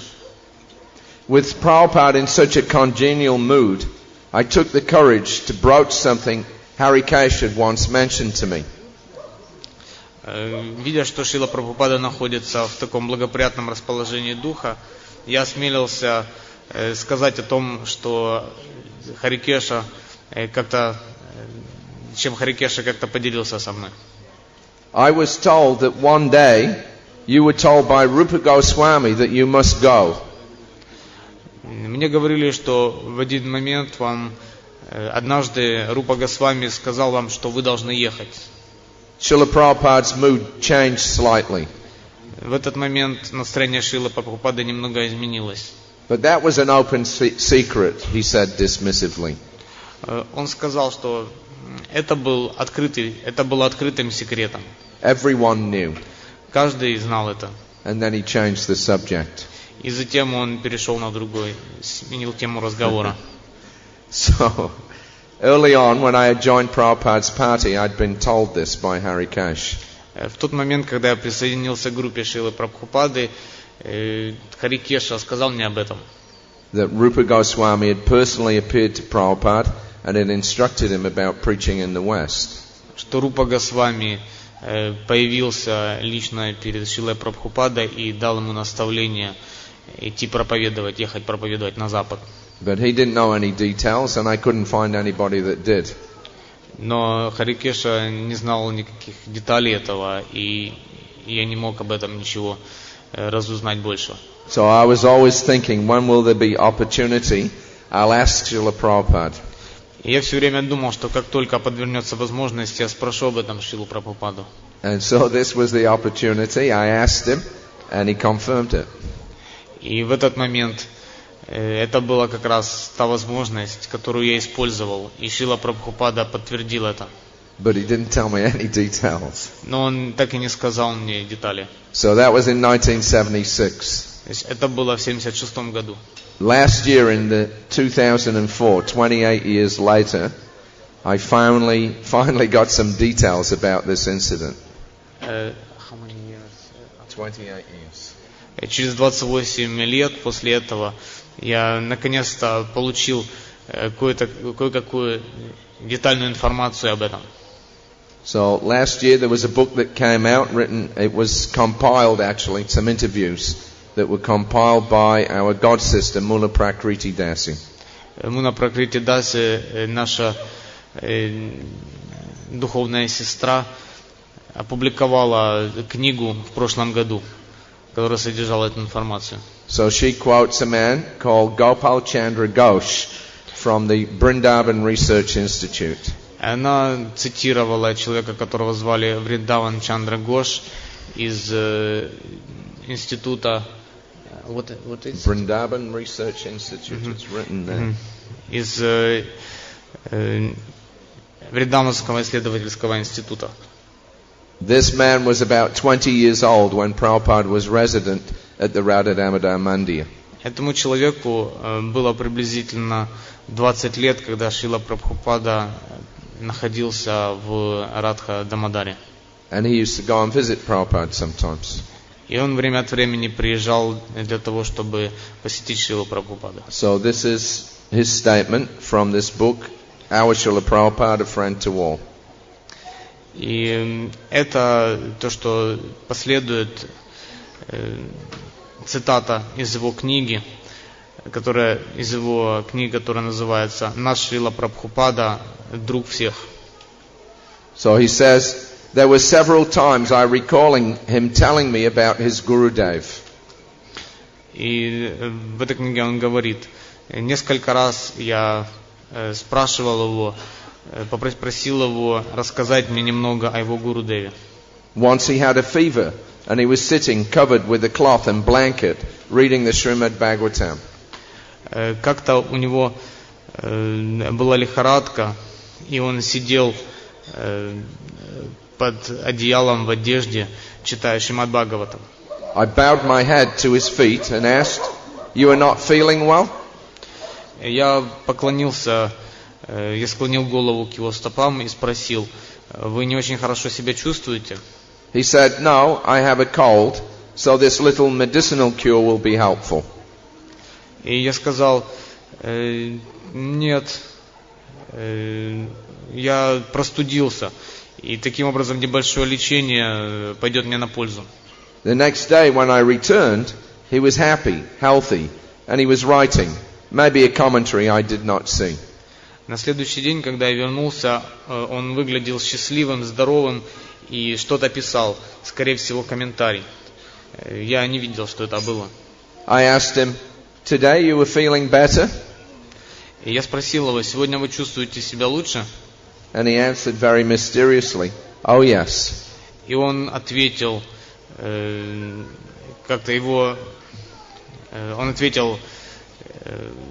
как-то магически. I asked him again and he said, "At night my Prabhupada came to me in my dream." И когда я его спросил еще раз, он сказал, ночью мой Прабхупада приходил ко мне во сне. He encouraged me, saying, "You do work like Narottam Thakur, like Srinivasacharya, and like Vishwanath Chakravarti Thakur." И он вдохновил меня, говоря, что ты работаешь как Нароттама Тхакура, как Шринивасачарья и как Вишванатха Чакраварти Тхакур. Swami Maharaj told me joyfully, "I have received mercy from my Gurudev." Свами Махарадж сказал мне с наслаждением, я получил милость от моего Гурудева. He blessed me and he has given me power. Он дал мне могущество и благословил меня. I was too much anxious for the Bhagavad commentary. я слишком беспокоился о комментарии Бхагавата. He said, "You just write, and all the 6 Goswamis will help you." И он сказал мне, просто пиши, и все 6 Госвами помогут тебе. Swami Maharaj also mentioned then that his Gurudev had come in front of him in sannyas dress 2 or 3 times when he had been sickly. Он также сказал, что Гурудева приходил к нему в одежде саньяси 2 или 3 раза, когда он чувствовал себя плохо. So during these months, when I would visit him in his rooms at Radha Damodar, he occasionally told me some special things that I understood as secrets in his bhajan. В течение этих месяцев, когда я посещал его комнаты, его апартаменты в Радха Дамодаре, он время от времени говорил мне особые вещи, которые я мог понять как секреты его баджана. Once, I came early in the morning in the winter time. Однажды я пришел рано утром в зимнее время. He was chanting Harinam very deeply, and I saw tears coming from his eyes. Он очень глубоко воспевал Харинаму, и я увидел слезы, которые текли из его глаз. When I inquired several times from him to tell me anything, he said that he had received a visit last night. И когда я просил его несколько раз о том, чтобы он мне сказал что-то, он сказал, что к нему приходили гости прошлой ночью. In the courtyard by Srila Rupa Goswami's samadhi, he saw some very beautiful persons. По дворе самадхи Шрила Рупа Госвами он увидел несколько очень прекрасных личностей. One was wearing only kaupin and was chanting on large tulsi mala around his neck. Одна из этих личностей была одета только в каупину и читала и воспевала святые имена на больших туласи, на четках туласи, которые красовались вокруг его шеи. His eyes were large like lotus flowers and he was extremely effulgent. Его глаза были большие, как цветки лотоса, и от него исходило яркое сияние. Also coming there was another personality, dressed similarly, but older and taller, very kindly to him. Также была другая личность рядом, которая была одета таким же образом, но выглядела немного старше и выше. And behind them was a much younger sadhu, whose beauty and sweetness were captivating. И рядом с ними был другой садху, который был более юн. Его красота и мягкость они просто привлекали к нему все внимание. Swami Maharaj told me that they were Srila Rupa Goswami, Srila Sanatana Goswami, and their nephew Srila Jiva Goswami. Свами Махарадж говорил мне, что это были Шрила Рупа Госвами, Шрила Санатана Госвами и их племянник Шрила Джива Госвами. He said that they spoke to him and gave him mercy and guidance for his writing and for his future preaching. Он сказал, что они разговаривали с ним и дали ему благословение и наставления, которые касаются его деятельности по написанию книг и будущей проповеди. I tried to ask more, but this is all that he would tell me. Я пытался спросить больше, но это все, что он смог рассказать мне. So there you have it. This is the source when Prabhupada said that it was all by the mercy of the superior authority. He wasn't talking figuratively. И это то, что говорил Шрила Прабхупада. Происходило по милости высших авторитетов. И он говорил об этом прямо. Although I didn't have these details when I spoke to Prabhupada about this, he did confirm that this actually took place. Хотя у меня не было этих деталей, когда я разговаривал со Шрилой Прабхупадой, но он фактически подтвердил этот факт. So it's very late. We'll have to finish at this point. И, к сожалению, мы должны закончить сегодня. And tomorrow I'll continue with this at 12:30, I think, to 2 o'clock. Завтра мы продолжим наш семинар, который начнется в 12:30 и закончится в 2 часа. And Shruta Kirti Prabhu will be holding the evening session tomorrow. И Шута Кирти Прабху будет продолжать вечернюю сессию завтра. And I just want to, as a final thing, mention that all of this material, apart from that last little bit there, this is all taken from the books that I've been writing, Transcendental Diary. И я хотел бы также заметить, что все материалы, которые я представляю, они взяты из книги, которую я написал, «Трансцендентный дневник». So in English there are 5 volumes so far. На английском языке уже опубликовано 5 изданий, 5 томов. There'll eventually be 7. И в конечном счете будет 7. But I'm very happy to say that in Russian now, they've just come out with the 3rd volume just at this festival.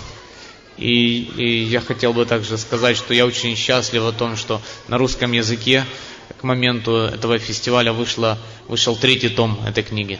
So now you have 1, 2, and 3 in Russian. И теперь у нас есть 1-й, 2-й, 3-й том на русском языке. And eventually you'll get all the rest. И в конце концов вы получите все остальные на русском. So you can get those in the market. There's one stall there. They're selling all the 3 volumes. И вы можете получить эти книги вот на рыночке, который находится тут рядом. И есть одно место, есть одна раскладка, где вы можете купить все 3 тома. And if anybody gets a copy, I'll be very happy to sign it for you. И если кто-то купит копию, я буду очень счастлив написать вам автограф. So tomorrow we'll continue. Thank you very much. Srila Prabhupada ki. Харе Кришна.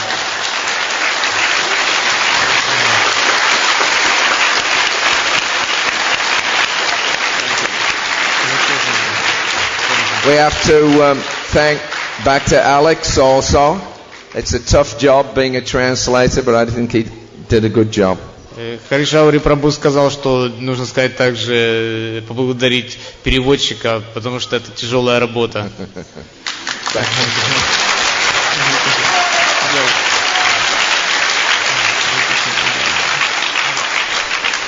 Kirtan.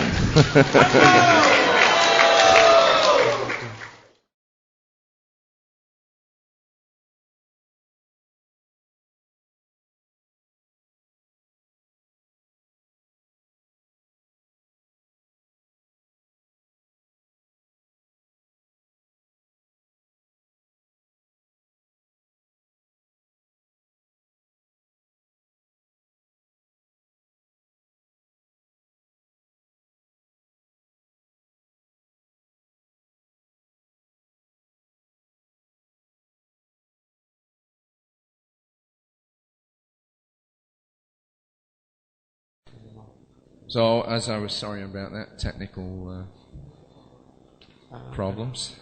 Конечно, сейчас мы решили технические проблемы. So, as I was saying, we had quoted that interview from the book Our Srila Prabhupada, Friend to All. Как мы уже говорили, мы остановились на цитате из книги Шрила Прабхупада «Друг всех живых существ». And in that, Gopal Chandra Ghosh from the Vrindavan Research Institute gave a very nice recollection of Srila Prabhupada's experience in the Radha Damodar Mandir. И Гопал Чандра Гош, этот специалист из Вриндаванского института, где он говорил о своих чудесных воспоминаниях, о своем общении со Шрилой Прабхупадой в то время, как он находился в храме Радха Дамодар. And he had described how Prabhupada told him that he had received a darshan of Srila Rupa, Sanatan and Jiva Goswamis at the Samadhi Mandir of Rupa Goswami. Где он говорил о том, как он получил даршан Рупы Госвами, Санатаны Госвами, Дживы Госвами во дворе, где находилась самадхи Шриле Санатаны Госвами. So I included that because it was a confirmation of something that, or further detail of a confirmation of that event that I got from Prabhupada in 1976. Я упомянул об этом, так как это было дальнейшим подтверждением нашего разговора со Шрилой Прабхупадой, который состоялся в 1976 году. But I want to sound a note of caution also. Но я также хотел сказать, делать заметки по этому поводу. So I've quoted from this book. Я цитировал из этой книги. But when you read that kind of book, you have to be a little careful about what you accept as being true. Но когда вы читаете эту книгу, вам надо быть в определенной степени внимательным ввиду того, насколько вы принимаете это за истину. When you're taking interviews with someone and they're recalling events from 50 or 60 years ago, then naturally you have to be a little cautious. То есть, если вы берете у кого-то интервью, он вспоминает какие-то события, которые имели место 40 или 50 лет назад, вам надо быть в определенной степени внимательными. Memory is a funny thing and tends to be unreliable. Память — это такая вещь, на которую иногда нельзя положиться. And also, of course, people recollecting some association that they had with someone who later on became very famous and influential, that can also be a little suspect. И иногда, когда люди вспоминают о своих взаимоотношениях или встречах с теми людьми, которые позже стали знаменитостями, нужно с некоторым подозрением относиться к этому.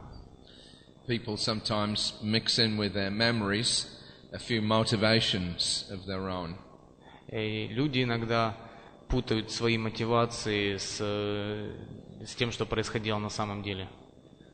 Yeah. So, in quoting this particular bit of an interview from Gopal Chandra Ghosh, I'm not necessarily endorsing the whole of what's in that particular book. И, говоря об этом интервью Гопал Чандра Гоша, которое находится в этой книге, я не настаиваю на том, что это абсолютная истина. Yeah.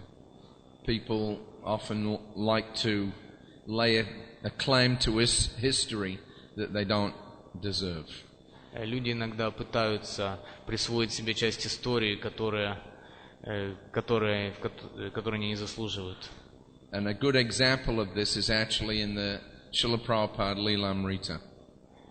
И большая часть этой истории, то, что Шрила Прабхупада, то, что еще не упоминалось, то, чего мы не знаем о Шриле Прабхупаде. So in the first volume, A Lifetime in Preparation, in the very last paragraph, there's a very striking description of Srila Prabhupada just about to leave Calcutta docks on the Jaladuta for America. И в первой главе Шрила Прабхупада Лиламриты описывается то, как Шрила Прабхупада покидал Калькутту для того, чтобы отправиться на Джаладуте на запад. There's a man called Shishir Bhattacharya who is quoted in that particular section. И был один человек, которого звали Бхаттачарья. И его воспоминания приведены ниже в этой главе. So he says, or rather it's written there in the Lilamrita, Mr. Bhattacharya and Swami Bhaktivedanta took a taxi down to Calcutta port. И также это написано непосредственно, цитата, которую мы можем взять из Лиламриты, о том, что говорится, мистер Бхаттачарья и Бхактивиданта Свами ехали на такси в порт города Калькутты. And then there's a quote from Mr. Bhattacharya. И затем Бхаттачарья говорит, He was alone, a lone fighter. он был один, одинокий воин. When he left, there was no one on the shore to bid him goodbye. Когда он уезжал, никого не оставалось на берегу, чтобы сказать ему «до свидания». No friends, no supporter, no disciple, nobody. Никаких друзей, ни тех людей, которые его поддерживали, ни последователей, никого. Even if you call me, I was not a disciple of his. И даже если вы возьмете меня, то я не был его последователем, не был его учеником. I was a disciple of someone else. Я был учеником другого человека. So I was not his follower. То есть я не был его последователем. But due to shared love, I had very much respect for him. Но благодаря той любви, которую мы разделяли, я относился к нему с большим почтением. So I was the only person standing on the shore to say him goodbye. Таким образом, я был единственным человеком, который стоял на побережье для того, чтобы с ним попрощаться. No one was with me. Никого не было рядом со мной. I could not know that it was such an important thing. Я даже не знал, что это было таким важным событием. Now, years later, the archives were given the original diary of Srila Prabhupada, called the Jaladuta Diary. Через несколько лет официальные архивы были открыты, и там мы можем найти описание дневника Шрилы Прабхупады, которое называется «Дневник Джаладуты». So then let's have a look at Prabhupada's diary entry for the day that he left Calcutta for America. И давайте теперь посмотрим непосредственно на то, что писал Шрила Прабхупада о тех днях, когда он уехал из Калькутты в Соединенные Штаты. August the 12th, Tuesday. August the 12th, Tuesday. What is 13th Friday? Just above that. Sorry. 12 августа, вторник. To start for USA by M.V. Jaladuta from Calcutta. Calcutta Port. Мы собрались для того, чтобы ехать в порт Калькутты для дальнейшего отправления в Соединенные Штаты. King George's Dockyard. Из дока, который назывался док Джорджа. And then August the 13th, Friday. И затем среда, пятница, 13 августа. It's interesting that Prabhupada set off on his mission on Friday the 13th. Это интересно, что Шрила Прабхупада отправился со своей миссией в пятницу 13-го.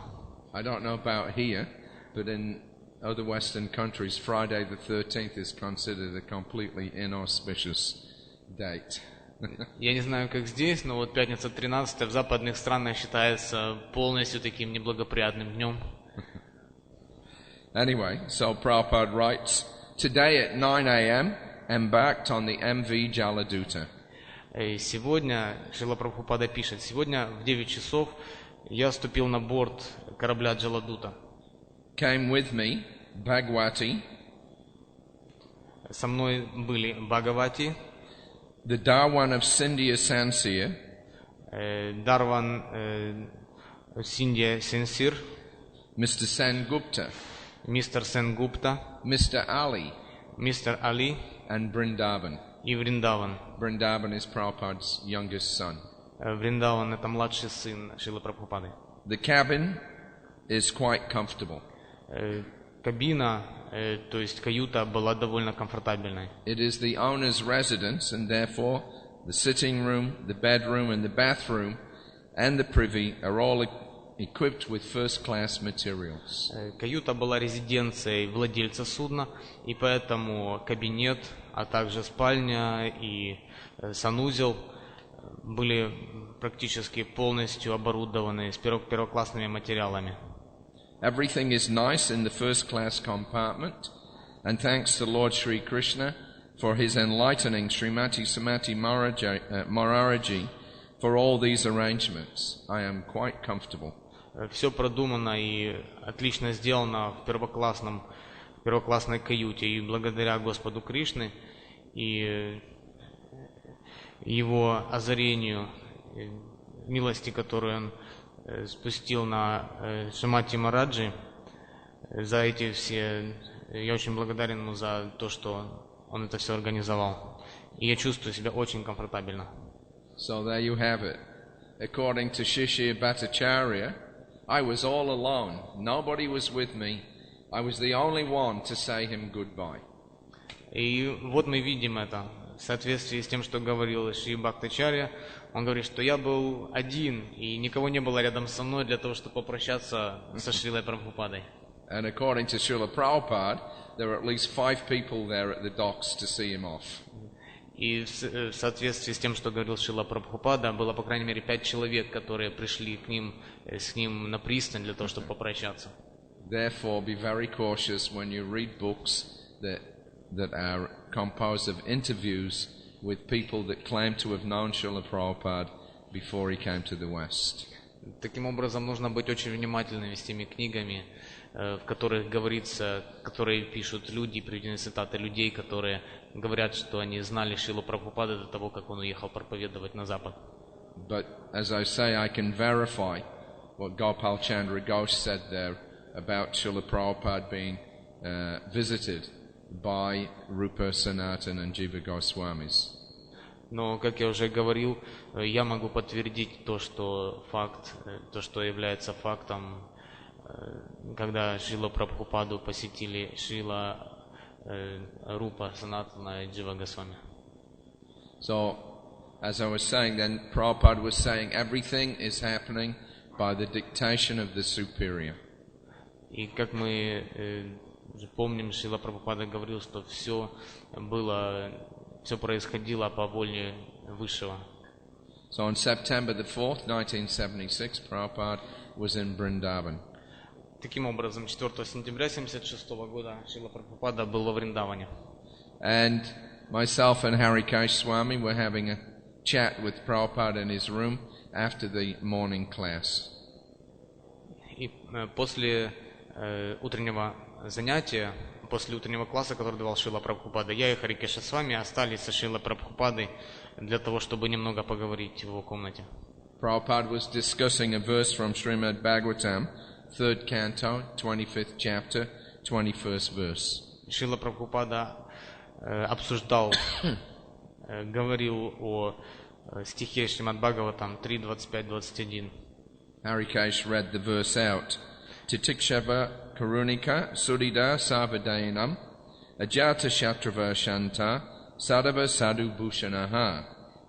Харикеша прочитал этот стих вслух. The symptoms of a sadhu is that he is tolerant, merciful and friendly to all living entities. Признаки садху — это то, что он он очень терпелив, обладает милостью и является другом всех живых существ. He has no enemies, he is peaceful, and he abides by the scriptures. У него нет врагов, он полностью умиротворен и следует наставлениям ведических писаний. And all of his characteristics are sublime. И все его качества прекрасны. Prabhupada smiled in satisfaction. Прабхупада улыбнулся с удовлетворением. This is sadhu, not the dress. Вот это садху, это не одежда. Then he had Harikesh read out his lengthy purport. И затем он попросил Харикешу прочитать вслух его продолжительный комментарий. So, the description of sadhu is there, Prabhupada said. It is very nice. Таким образом, вы видите описание садху. Это прекрасно описано здесь. Where will they find this description all over the world? И где еще в мире вы можете найти такое описание?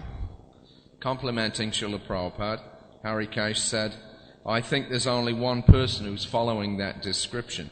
Желая сделать комплимент Шриле Прабхупаде, Харикеша сказал: я думаю, что есть только один человек, который отвечает всем этим требованиям. But Srila Prabhupada had a different mood. Но у Шрилы Прабхупады было другое настроение.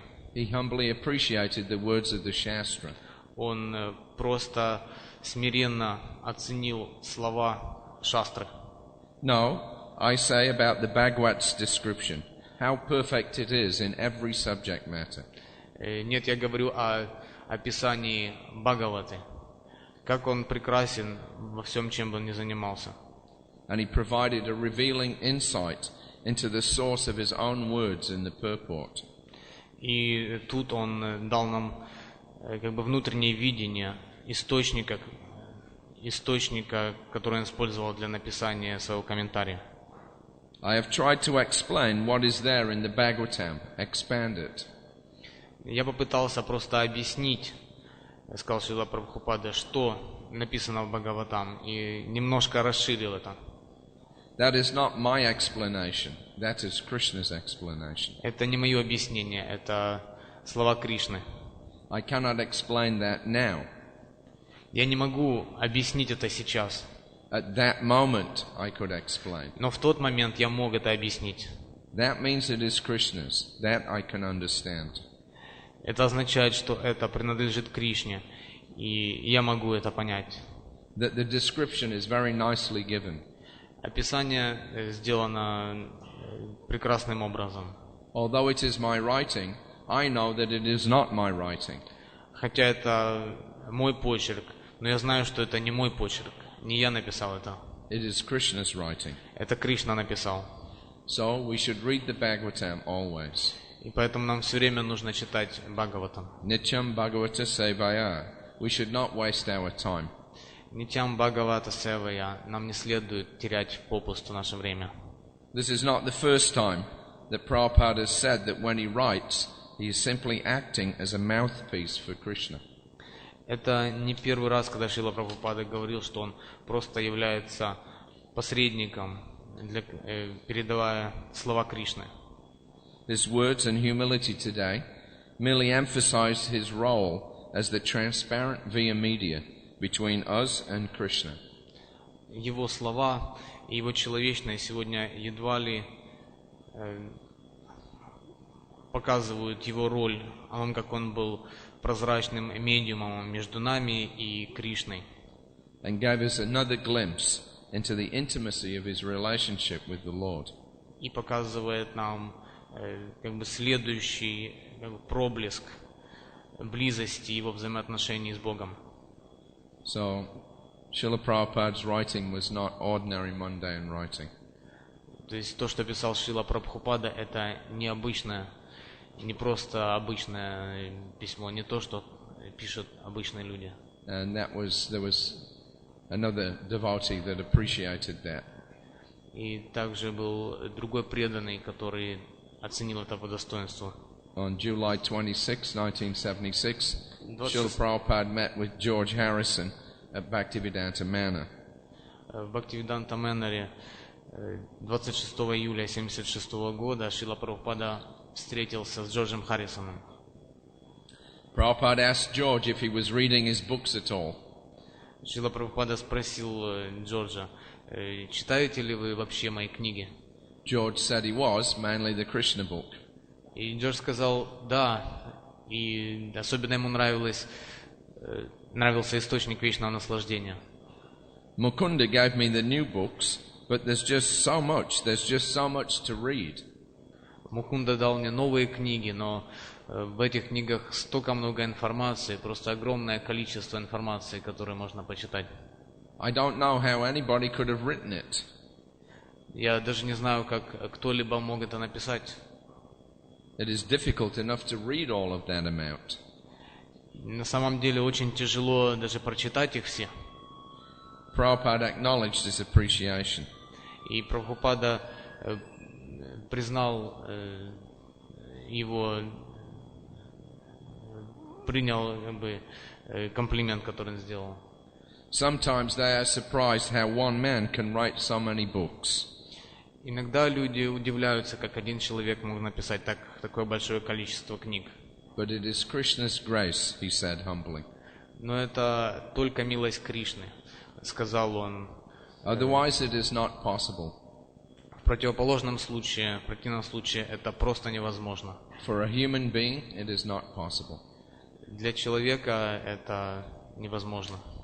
Yeah, so. Of course, Prabhupada was mainly engaged in writing before he came to the West. Конечно, Шрила Прабхупада был полностью погружен в работу над своими книгами перед тем, как он поехал на Запад. At least when he retired after 1956, up until 65.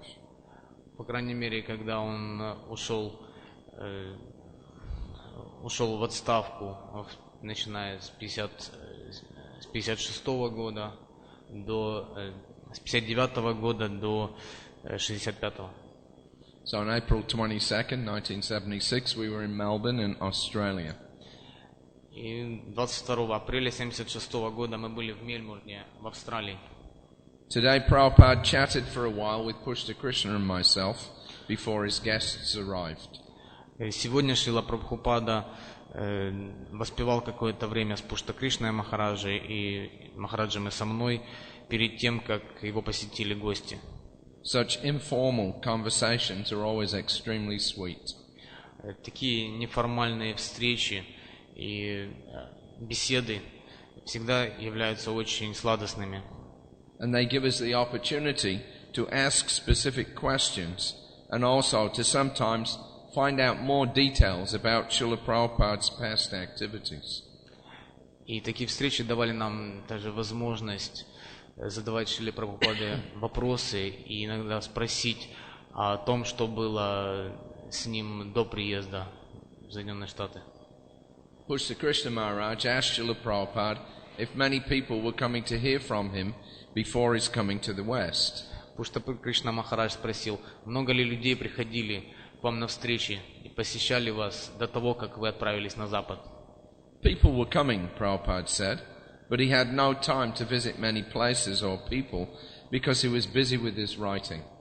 Люди приходили, сказал Шрила Прабхупада, но у него не было много времени, чтобы посещать разные места или людей, так как он очень был занят, был погружен сильно в работу над своими книгами. To me, it seemed very significant that Prabhupada had reversed the usual trend. И для меня является очень важным то, что Шрила Прабхупада здесь сказал нечто необычное, то есть не то, как мы думали. Generally, someone retires and dedicates their remaining days to writing. But Srila Prabhupada wrote, and then he came out to teach his writings by personal example. Обычно, когда люди уходят на пенсию, они работают над своими книгами. Но это было не так со Шрилой Прабхупадой. Он работал над своими книгами, и затем он поехал на Запад для того, чтобы личным опытом, личным примером показать, как нужно действовать. Pushta Krishna added that he didn't think that Krishna consciousness would have had much effect on people without Prabhupada's personal example. Пушта Кришна Махарадж сказал, что, по его мнению, сознание Кришны не так бы отразилось на умах людей, если бы не личный пример, который давал Шрила Прабхупада. Srila Prabhupada modestly agreed. Шрила Прабхупада скромно прочитал. That was the example of Sri Chaitanya Mahaprabhu, he said, to teach by practical example. Он сказал так, что это был пример Чайтаньи Махапрабху учить на своем примере. So there you have Prabhupada saying that he didn't have much time for going here and there or holding any kinds of talks because he was busy writing. Шрила Прабхупада говорит, что у него не было много времени для того, чтобы ходить и посещать людей и разговаривать, так как он был очень занят работой над книгами. And we got a confirmation of that unexpectedly a couple of months later when we were in New York in July of 76. И мы получили несколько месяцев спустя подтверждение этого. В то время мы находились в Нью-Йорке 11 июля 1976 года. On July the 11th, Prabhupada received a letter from Yasamati Nandan Prabhu from Gujarat in India. Таким образом, 11 июля Шрила Прабхупада получил письмо от Яшамати Нандана из Гуджарати, Индия. So he wrote, describing a highly successful Rath Yatra in Ahmedabad. Он писал, говоря о очень успешной Радха-ятре, которая проходила в Ахмедабаде. The local temples had organized it. Местный храм был организатором этой Радха-ятры.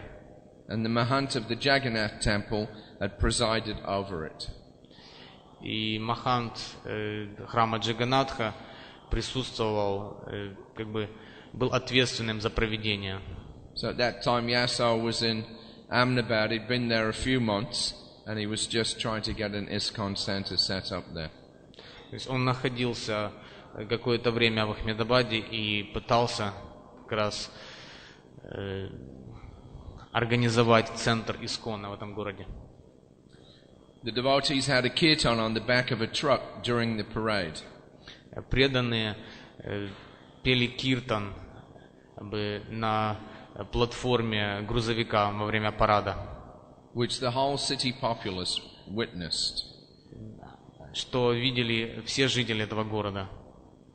By simply leaning over the truck's side, they sold 1,500 of the newly printed Gujarati magazine Bhagavad Darshan. Просто наклоняясь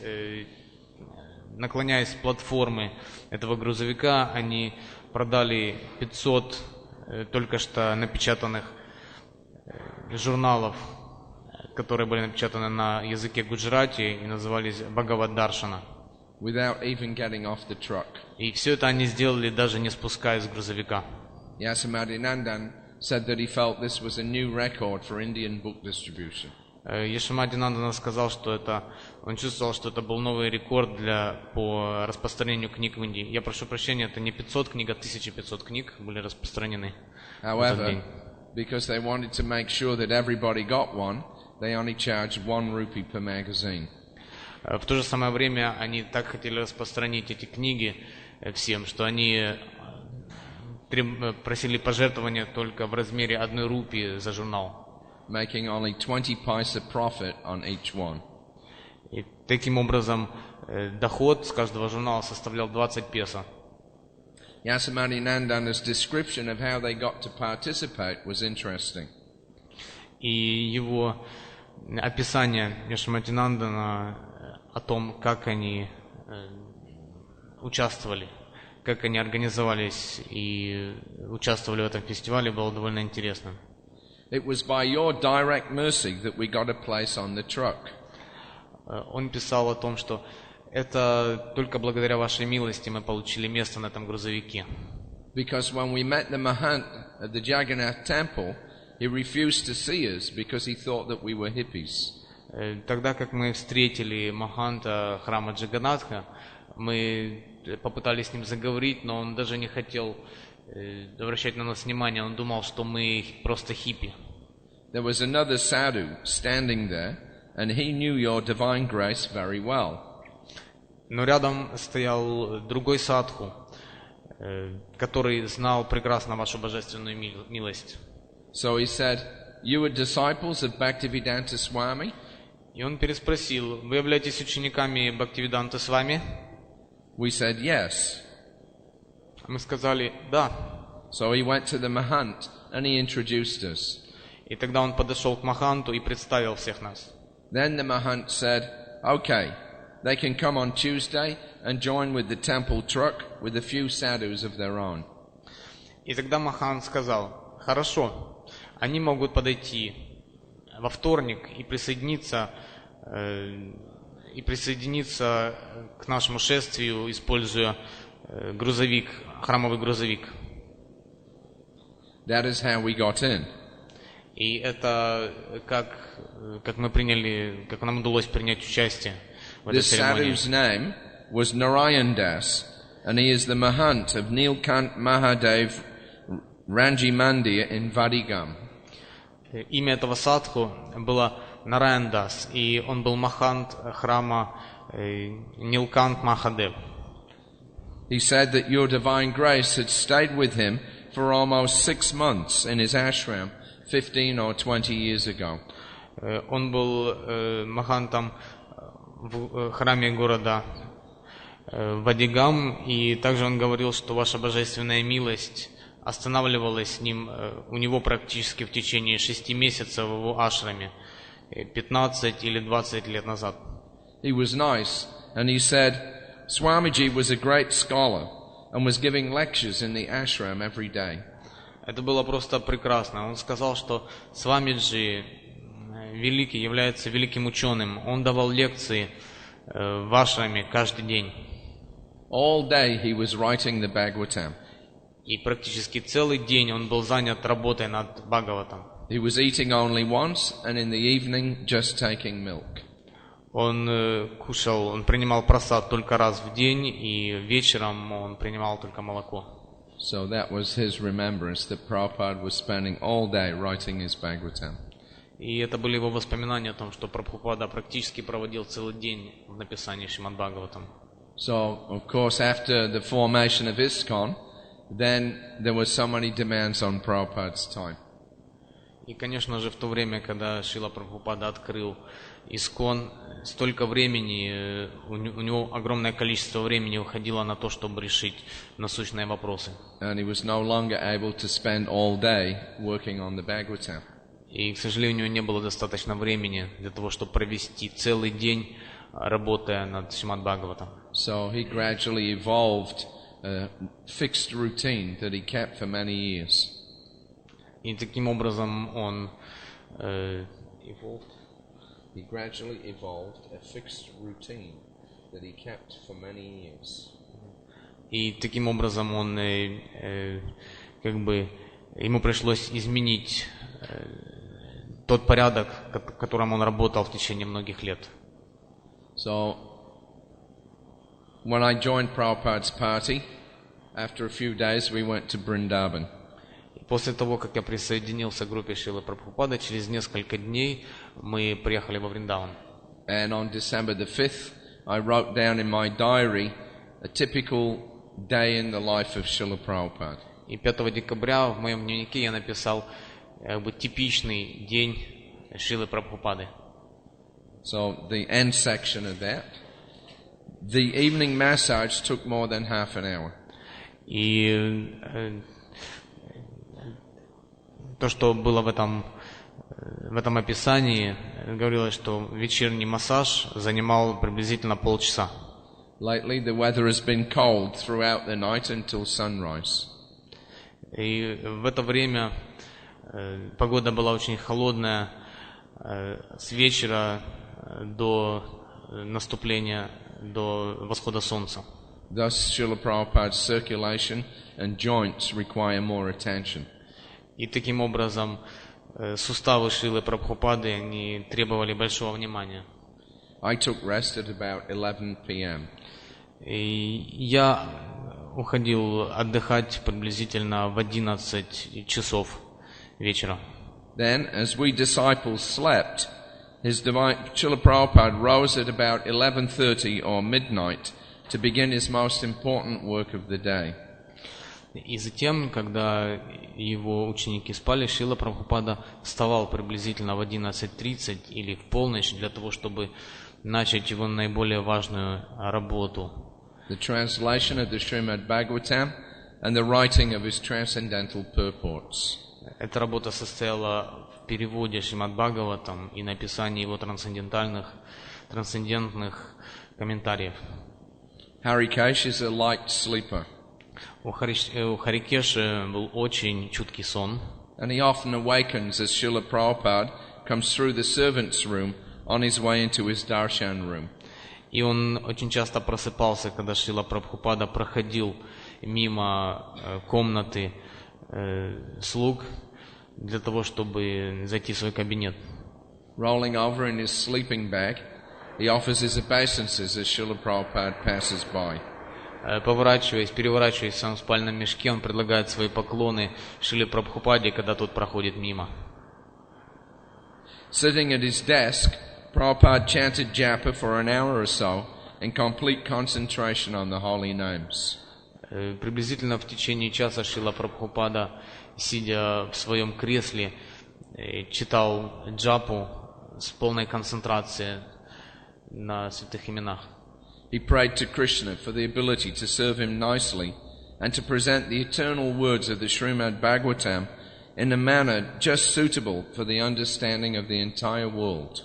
Он молился Господу Кришне для того, чтобы он дал ему возможность представить вечную истину, которая заключается в Шримад Бхагаватам, для полного понимания людей в этом веке.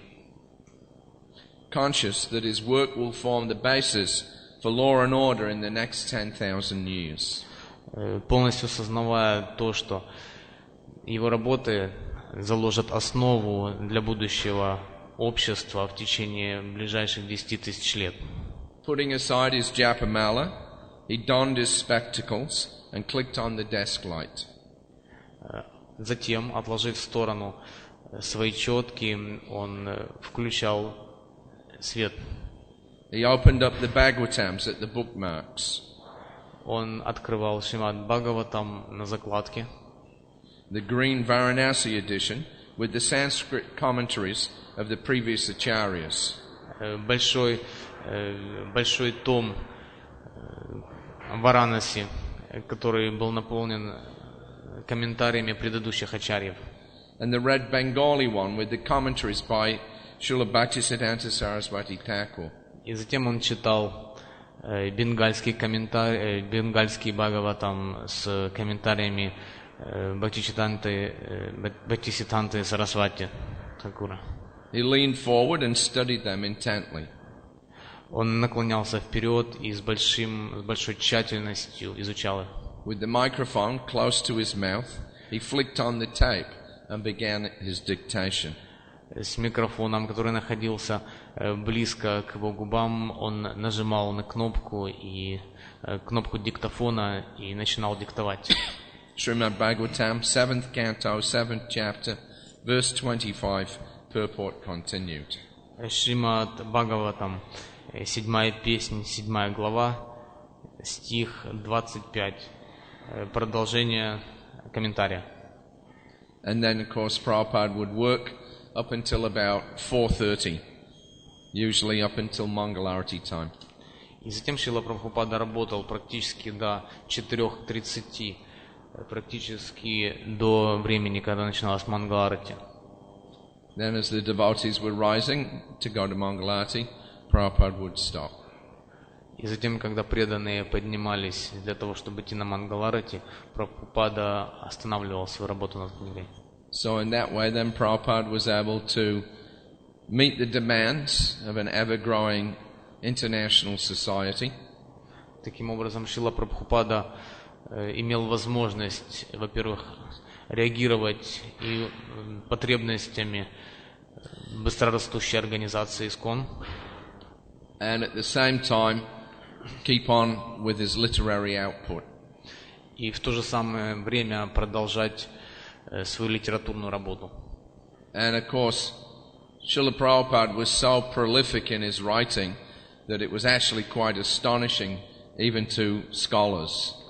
И, конечно же, Шрила Прабхупада был настолько искушен в работе, в литературной работе, что это даже удивляло некоторых, даже удивляло ученых. You'll have to speak louder if there's noise. So on June the 18th, in 1976, Srila Prabhupada was in Toronto and he met with a group of professors. 18 июня 1976 года Шрила Прабхупада был в Торонто, и он встретился с группой профессоров. Нормально я говорю? Да? Спасибо. Are you with me here? Yes, I am. Always conscious of his mission and aware of the slightest opportunity for preaching, Prabhupada suggested the professors consider his books for texts in their classrooms. Всегда осознавая свою миссию и зная прекрасно, используя малейшую часть, малейшую возможность для того, чтобы проповедовать, он предложил профессорам использовать тексты книг, которые он написал, чтобы они их использовали во время своих занятий. Citing the recent orders that he had received from East Germany. Он также процитировал последние приказы, которые он получал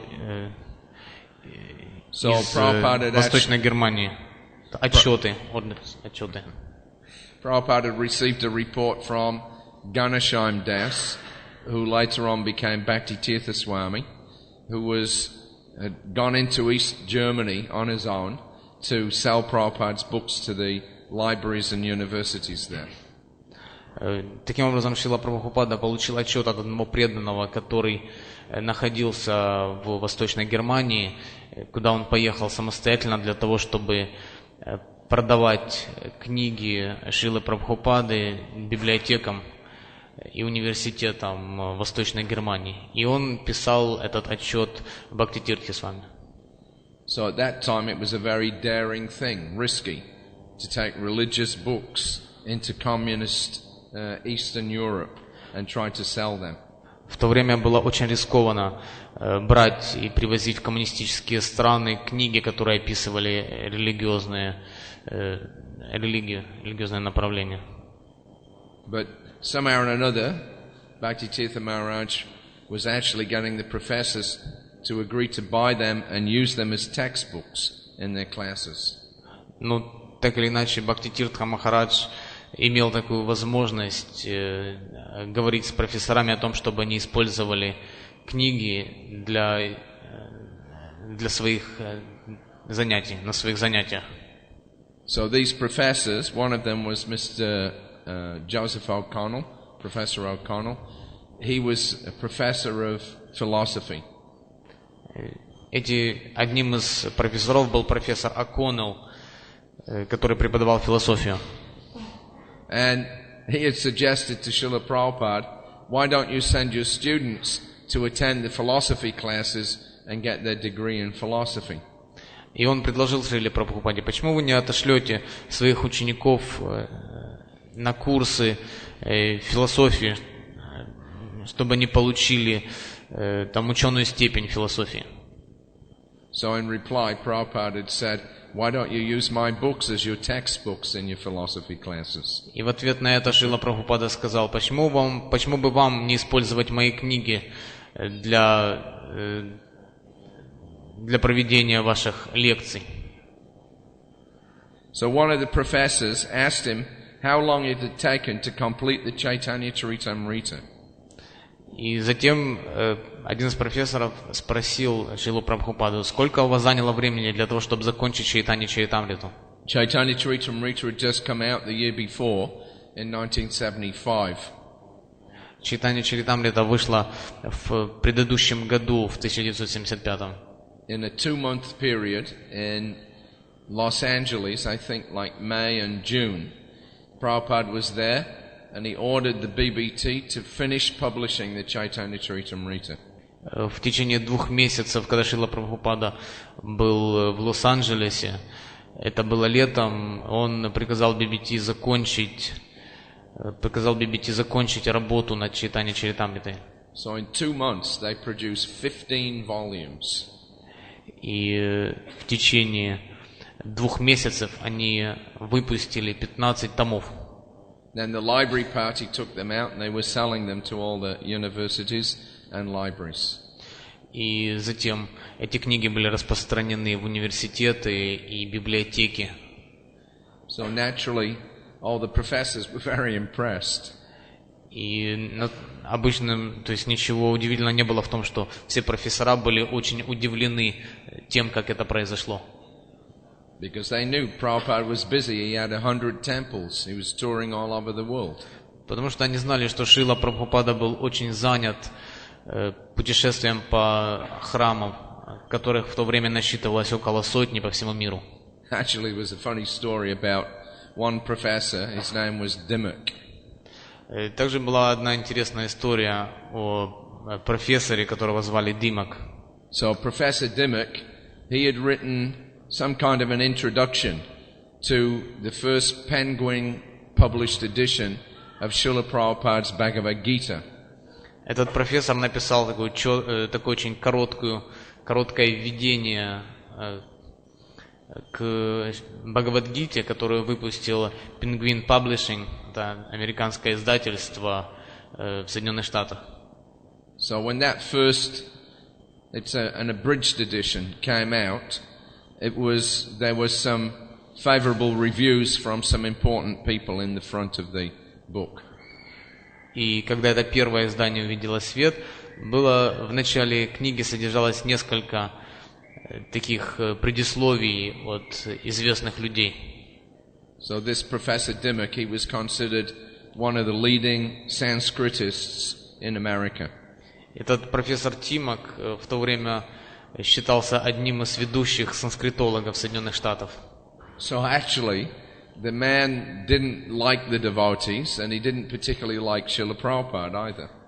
И фактически этот человек недолюбливал преданных, и он фактически не любил Шрилу Прабхупаду.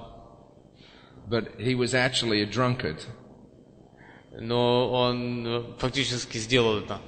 So what the devotees, because he was important, what the devotees did was they asked him to write an introduction, which he did, and it wasn't good.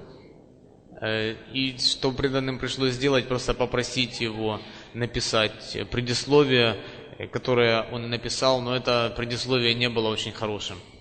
So then the devotees went back and they rewrote the introduction the way that they wanted it. И затем преданные вернулись назад, и они переписали это вступительное слово таким образом, как они этого хотели. And then when he was drunk, they got him to sign it. И когда он был пьяный, они попросили его подписать это. Then that was printed in the Bhagavad Gita. И затем это было напечатано в первом издании Бхагавад-гиты. So anyway, this man, his life's work was going to be the first English edition of the Chaitanya Charitamrita. И по сути дела, вот этот человек, как бы дело всей его жизни было произведение, то, чтобы первое издание Чайтанья Чаритамриты увидело свет на английском языке. Yeah, this was going to be, you know, the thing that he was going to make his name in history with. И это было то, к чему он хотел, то, чем он бы прославился. So then the devotees walked in his door one day, 17 volumes, Chaitanya Charitamrita from Bhaktivedanta Swami Prabhupada. И тогда преданные зашли один раз в его дом, и они принесли ему 15 томов Чайтанья Чаритамриты от Шрилы Прабхупады. So they said when he saw them, he practically had a heart attack.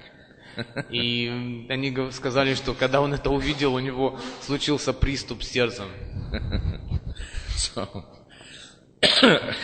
anyway, so these visiting professors, they were interested. When did you find the time to write? То есть в любом случае профессора, они просто спросили Шрилу Прабхупады, где вы находите время для того, чтобы писать?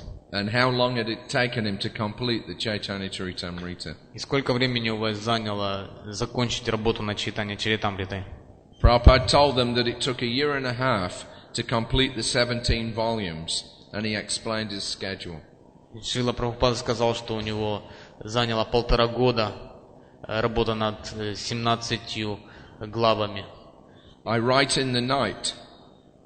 И он рассказал им о своем распорядке дня. Он сказал, что он пишет ночами.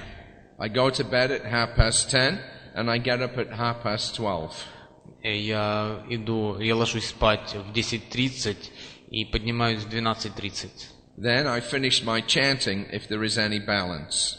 И затем я заканчиваю мои круги, если у меня есть какие-то задолженности. And then I begin dictating. И затем я начинаю диктовать. And in the morning they take it and they type it.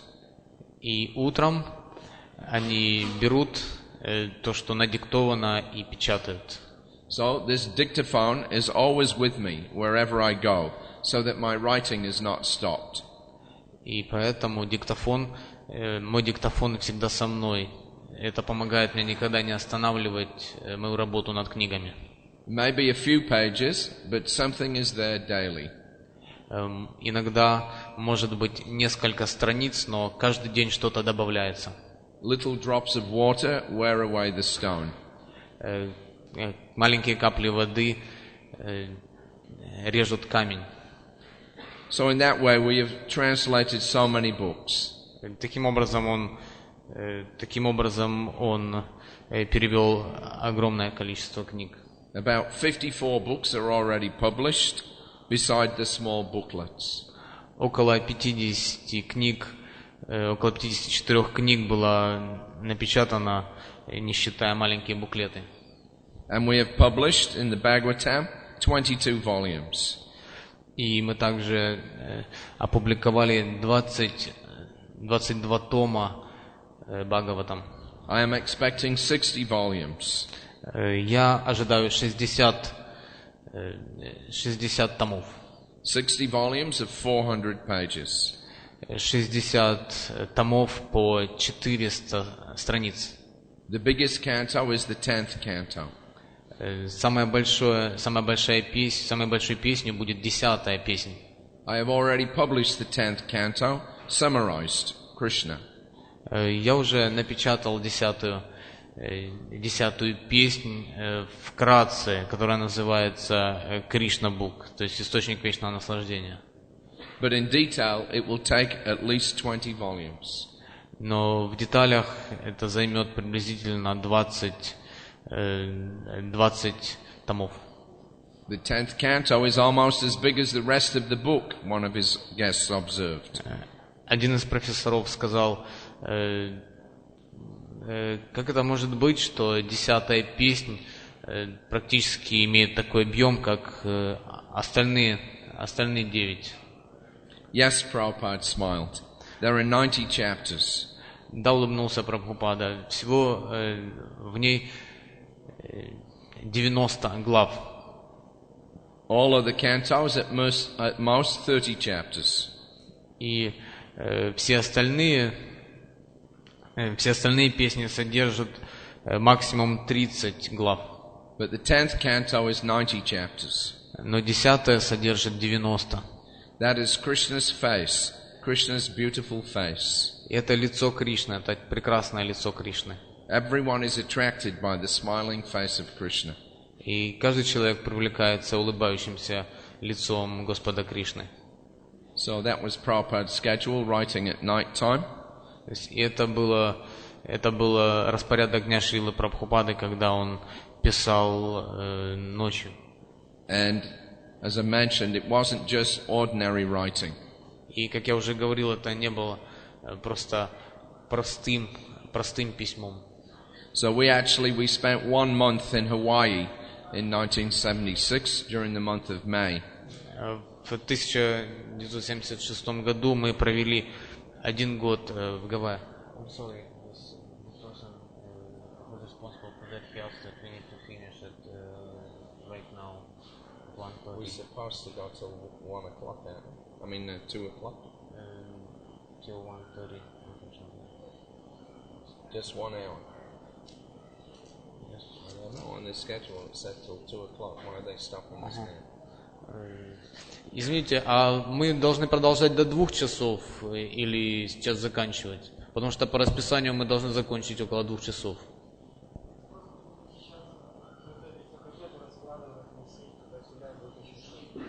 They're going to start preparation for dinner, for lunch here. Может вы нам еще 15 минут дадите или как лучше? Просто будет очень шумно. Вы можете говорить 15 минут, но лучше носить баки и тачки. He tells that it's going to be very noisy because people will bring tables. This is not a good arrangement. This should be changed. I'm not happy with this at all. Это неправильно. На самом деле это должно быть изменено. It's not your fault, but whoever organized the seminars, they should have known this. То есть это надо довести до сведения администрации. And he tells that administration told him that need to finish at 1:30. Who is the organizer of the seminars? Кто организатор? Да, организатор семинара. Кто организатор? Примарас. Примараса. So then we'll go and find Pramaras. I'm not happy with this at all. Нам нужно тогда найти Примарасу и поговорить с ним об этом.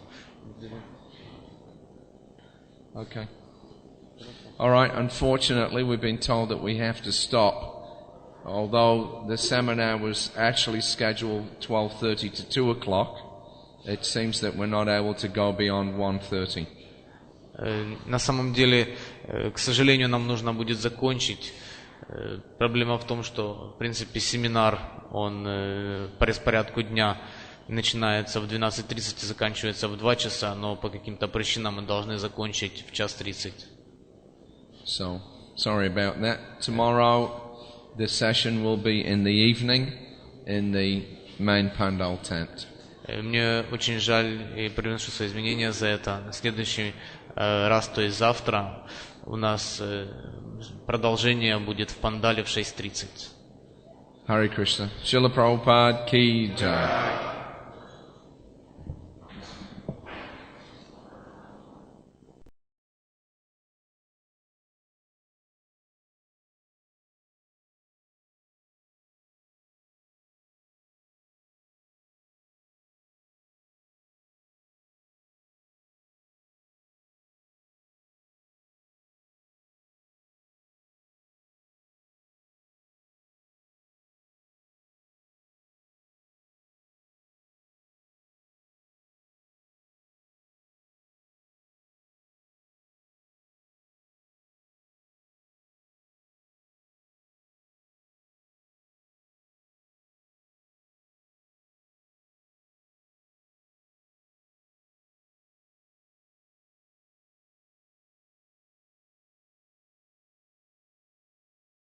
Om Namo Bhagavate Vasudevaya.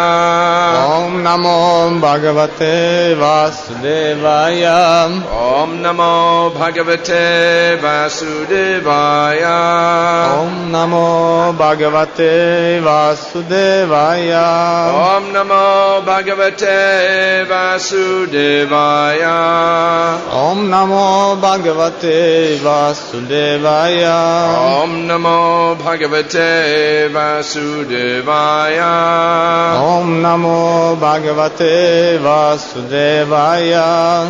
So, we'll continue on where we left off yesterday. Мы сейчас продолжим наши семинары, на которые мы остановились, на точке, где мы остановились вчера. I know that many people, of course, you come to the evening session, but not the morning session. Я знаю, что много людей приходят на вечернюю программу, на вечерние лекции, но не на утренние. But I don't think that it will disturb your hearing if we just continue on from where we left off from the midday session yesterday. Но я не думаю, что вы будете испытывать какие-то трудности, если мы начнем прямо с того момента, где мы остановились во время нашей дневной сессии вчера. So we were. You what? I just let my man here catch up with me. У нас организационно. Where are you? Toronto. Okay. We did that one. And the next one. We did that one. Next one.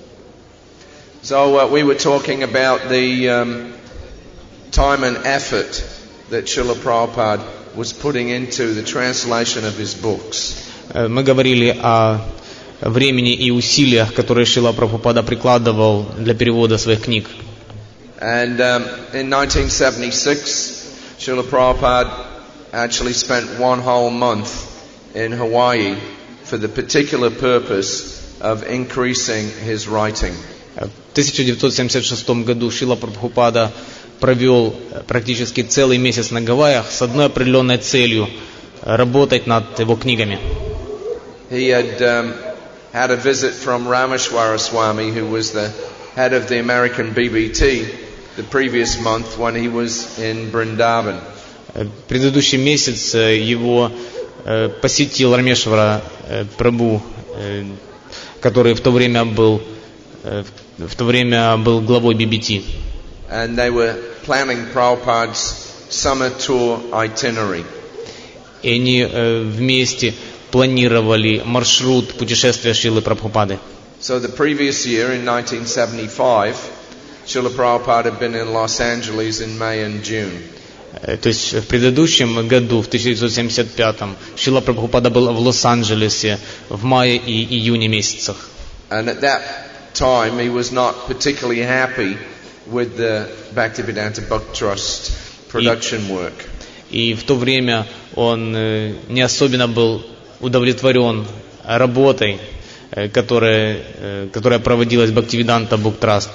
There were about 20 volumes of books behind Srila Prabhupada in his work.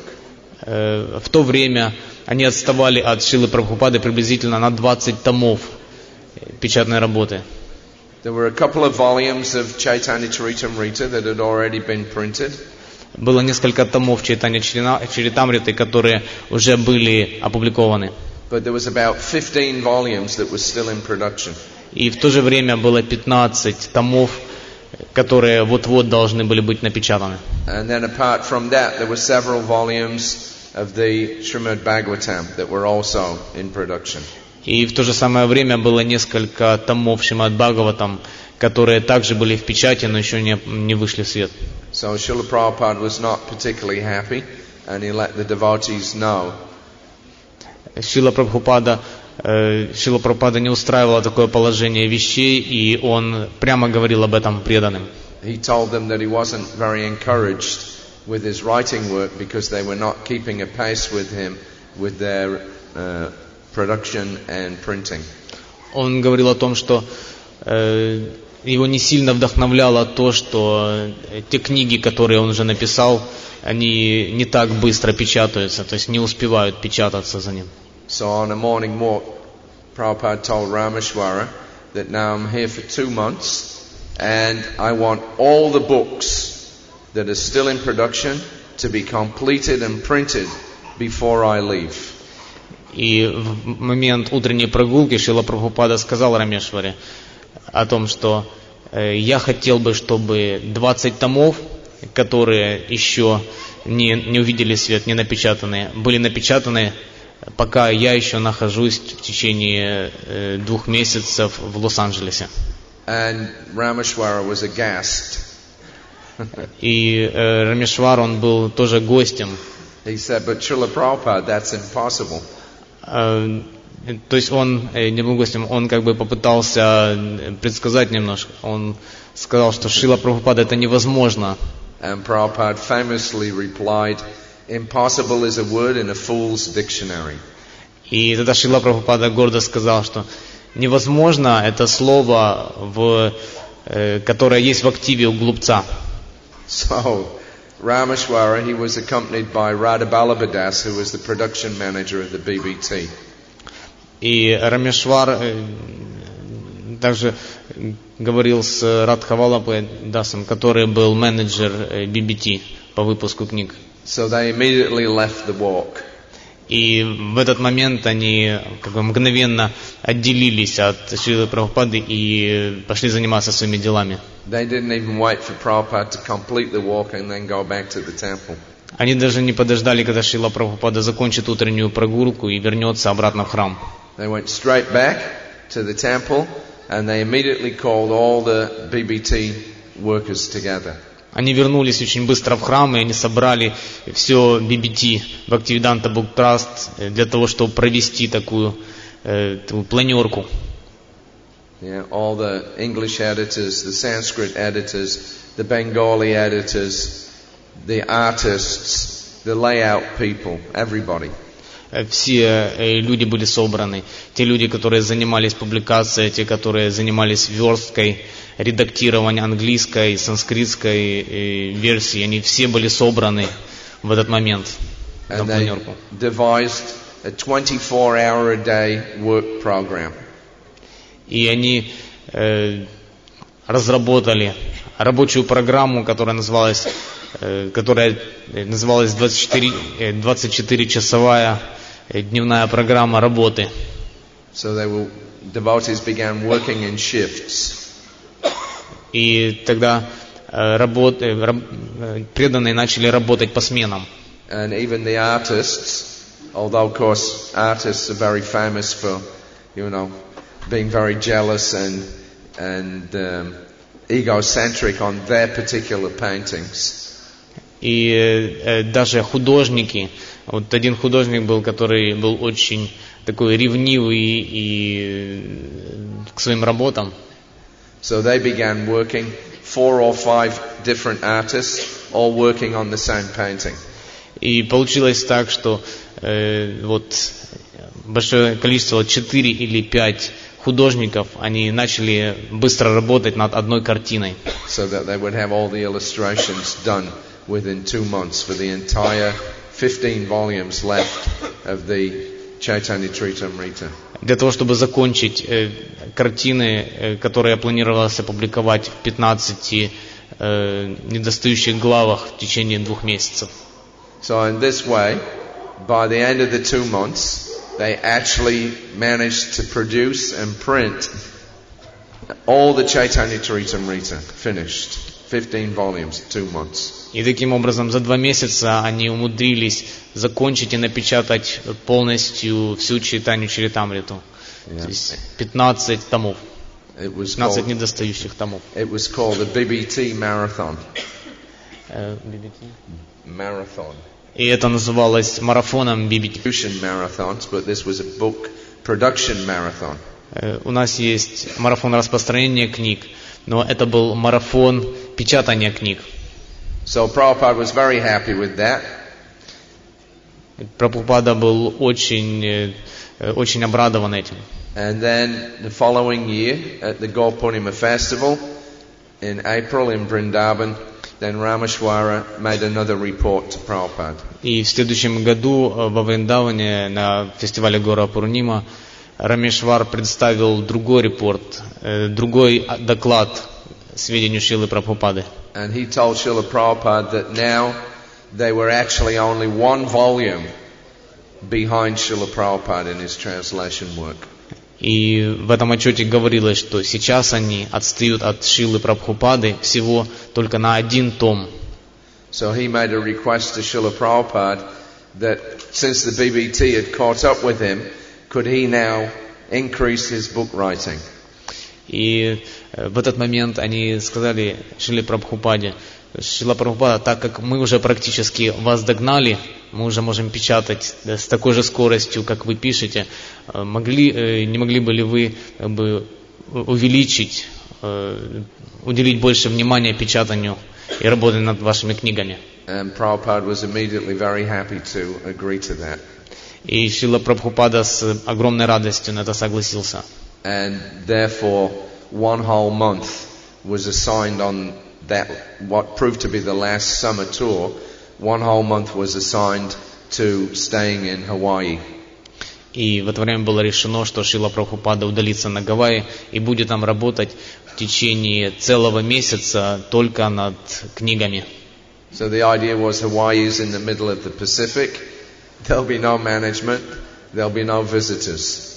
И основная идея состояла в том, что Гавайи находятся в середине Тихого океана, и поэтому не будет никакого менеджмента, никаких вопросов менеджмента и посетителей, которые бы отвлекали Шрилу Прабхупаду от его работы. And so that's exactly what Prabhupada did. И это то, что Шрила Прабхупада успешно сделал. So May the 10th, it was a Kodasi, we were in Hawaii.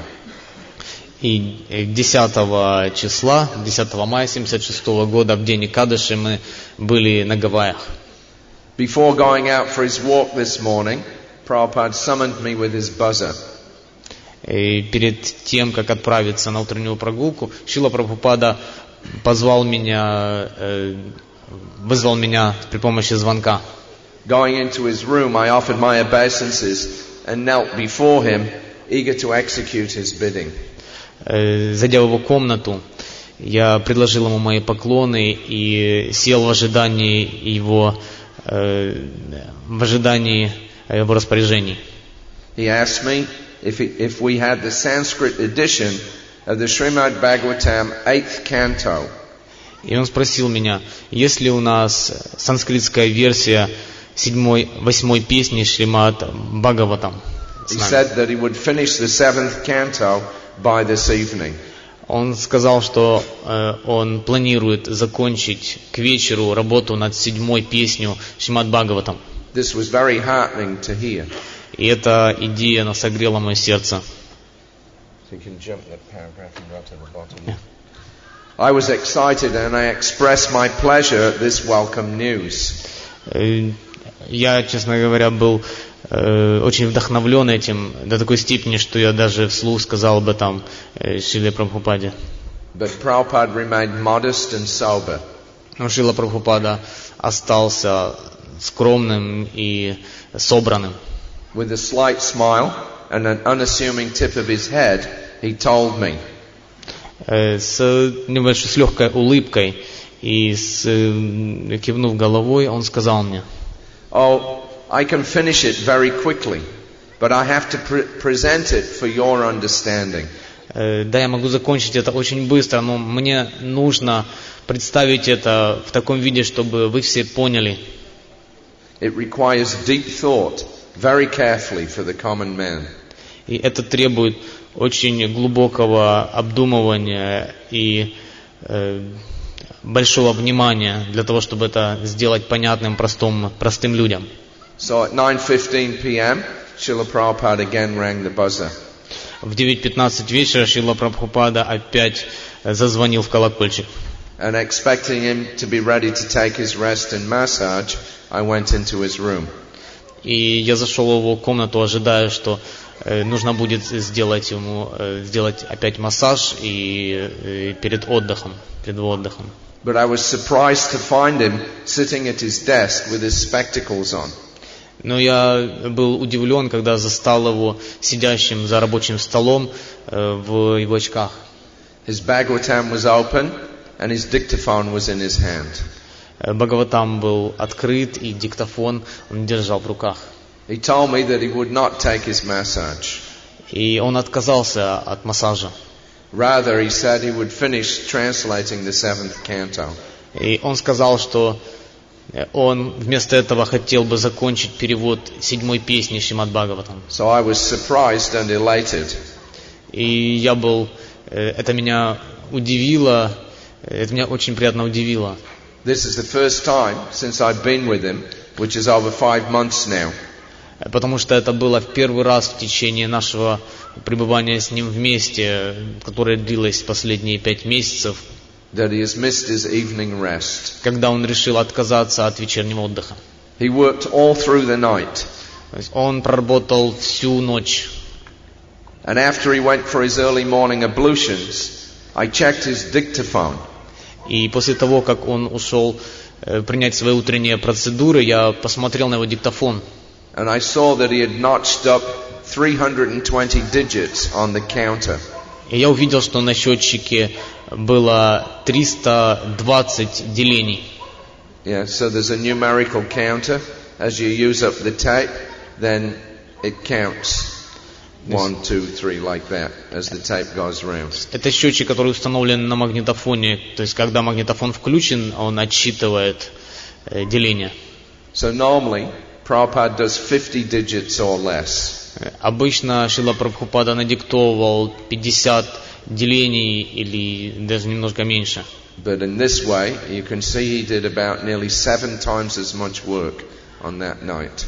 Но в этот день он практически в эту ночь он сделал практически в 7 раз больше.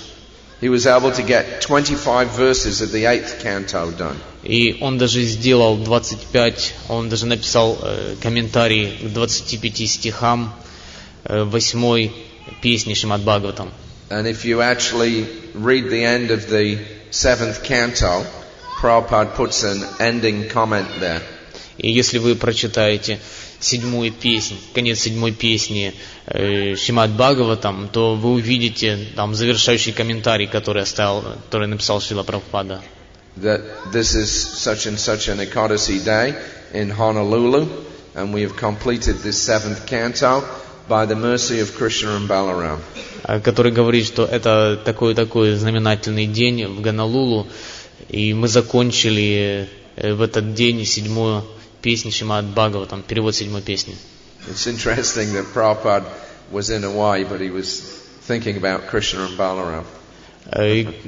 Шрила Прабхупада также сказал, что это было сделано по милости Кришны и Баларамы. Интересно, что, находясь на Гавайях, он думал только о Кришне и Балараме. In Hawaii, they have very beautiful Panchatattva deities.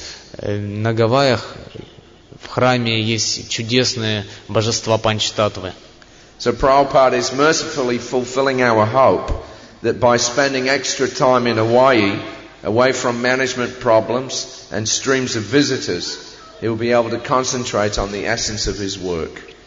Шрила Прабхупада милостиво выполнял наши ожидания в том, что, находясь вдалеке от постоянного потока посетителей и забот менеджмента, он будет сконцентрирован на основе его проповеднической деятельности, то есть написании книг. Everyone is growing very heartened to see how much extra writing that he is doing here in Hawaii.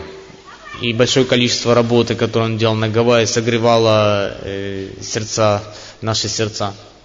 So not only was Prabhupada increasing his Bhagavatam work, но Шрила Прабхупада, он не только увеличивал продуктивность своей работы над Шримад Бхагаватам, but he was simultaneously working on another book.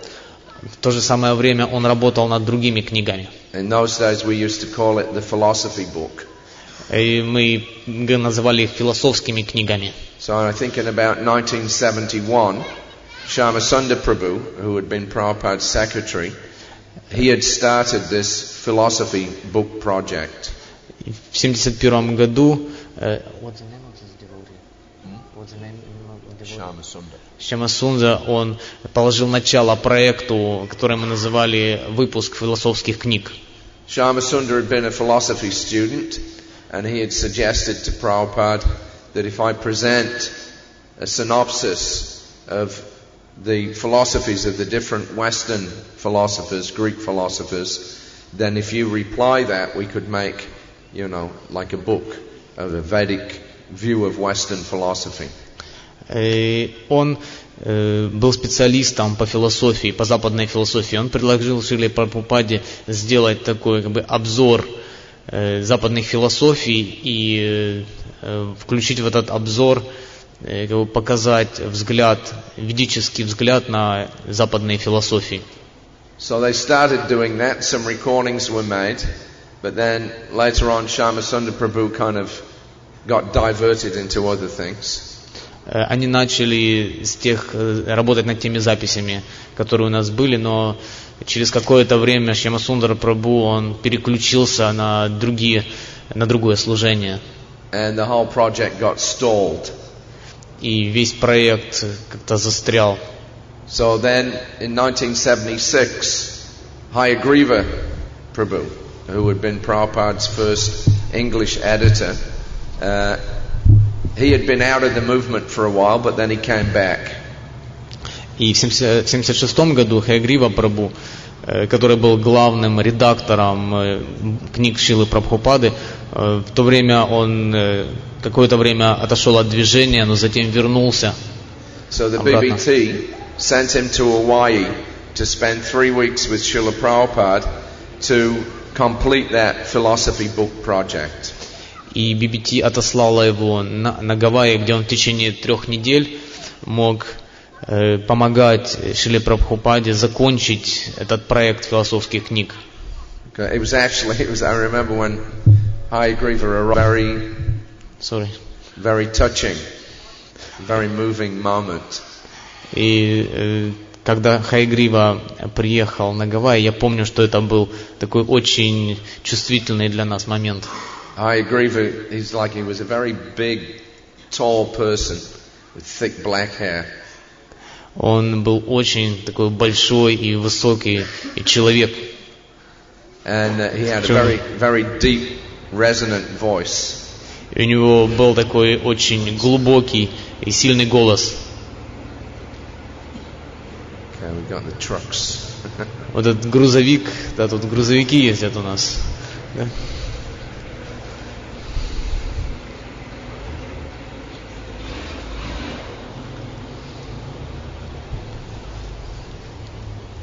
So myself and Radha Vallabha Prabhu, the BBT production manager, was sitting with Prabhupada in his darshan room there in the Hawaii temple.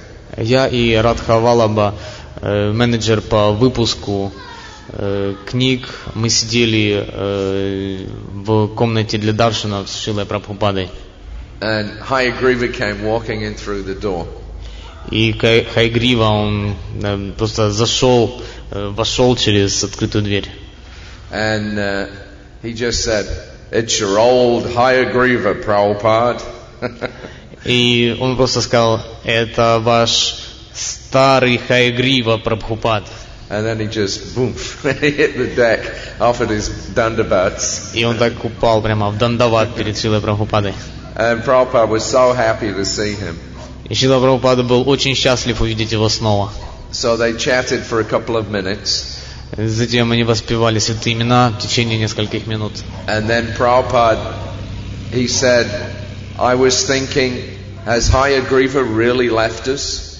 И Шрила Прабхупада сказал, что я как бы подумал, что Хайгрива ушел от нас навсегда. And he started crying. И он немножко заплакал даже. And Hayagriva started crying as well. И Хайгрива также заплакал в тот момент. Then Prabhupada said, okay, that's it. We had to go out. И тогда Шрила Прабхупада сказал, что этого достаточно, нам надо выйти на прогулку. So anyway, Hayagriva started coming every afternoon, and he would spend 2 or 3 hours discussing these different Western philosophers and Greek philosophers. Хайгрива приходил каждый вечер, и они садились со Шрилой Прабхупадой и обсуждали различные различные западные философии. So May 15th, despite the disruptions of the day, Prabhupada and Hayagriva discussed the philosophies of Socrates and Plato for 2.5 hours. 15 мая 1976 года на Гавайях, несмотря на все перипетии дня, Шрила Прабхупада и Хайгрива обсуждали философию Сократа и Платона практически в течение 2,5 часов. And again, straight afterwards, Prabhupada went straight into his Bhagavatam work.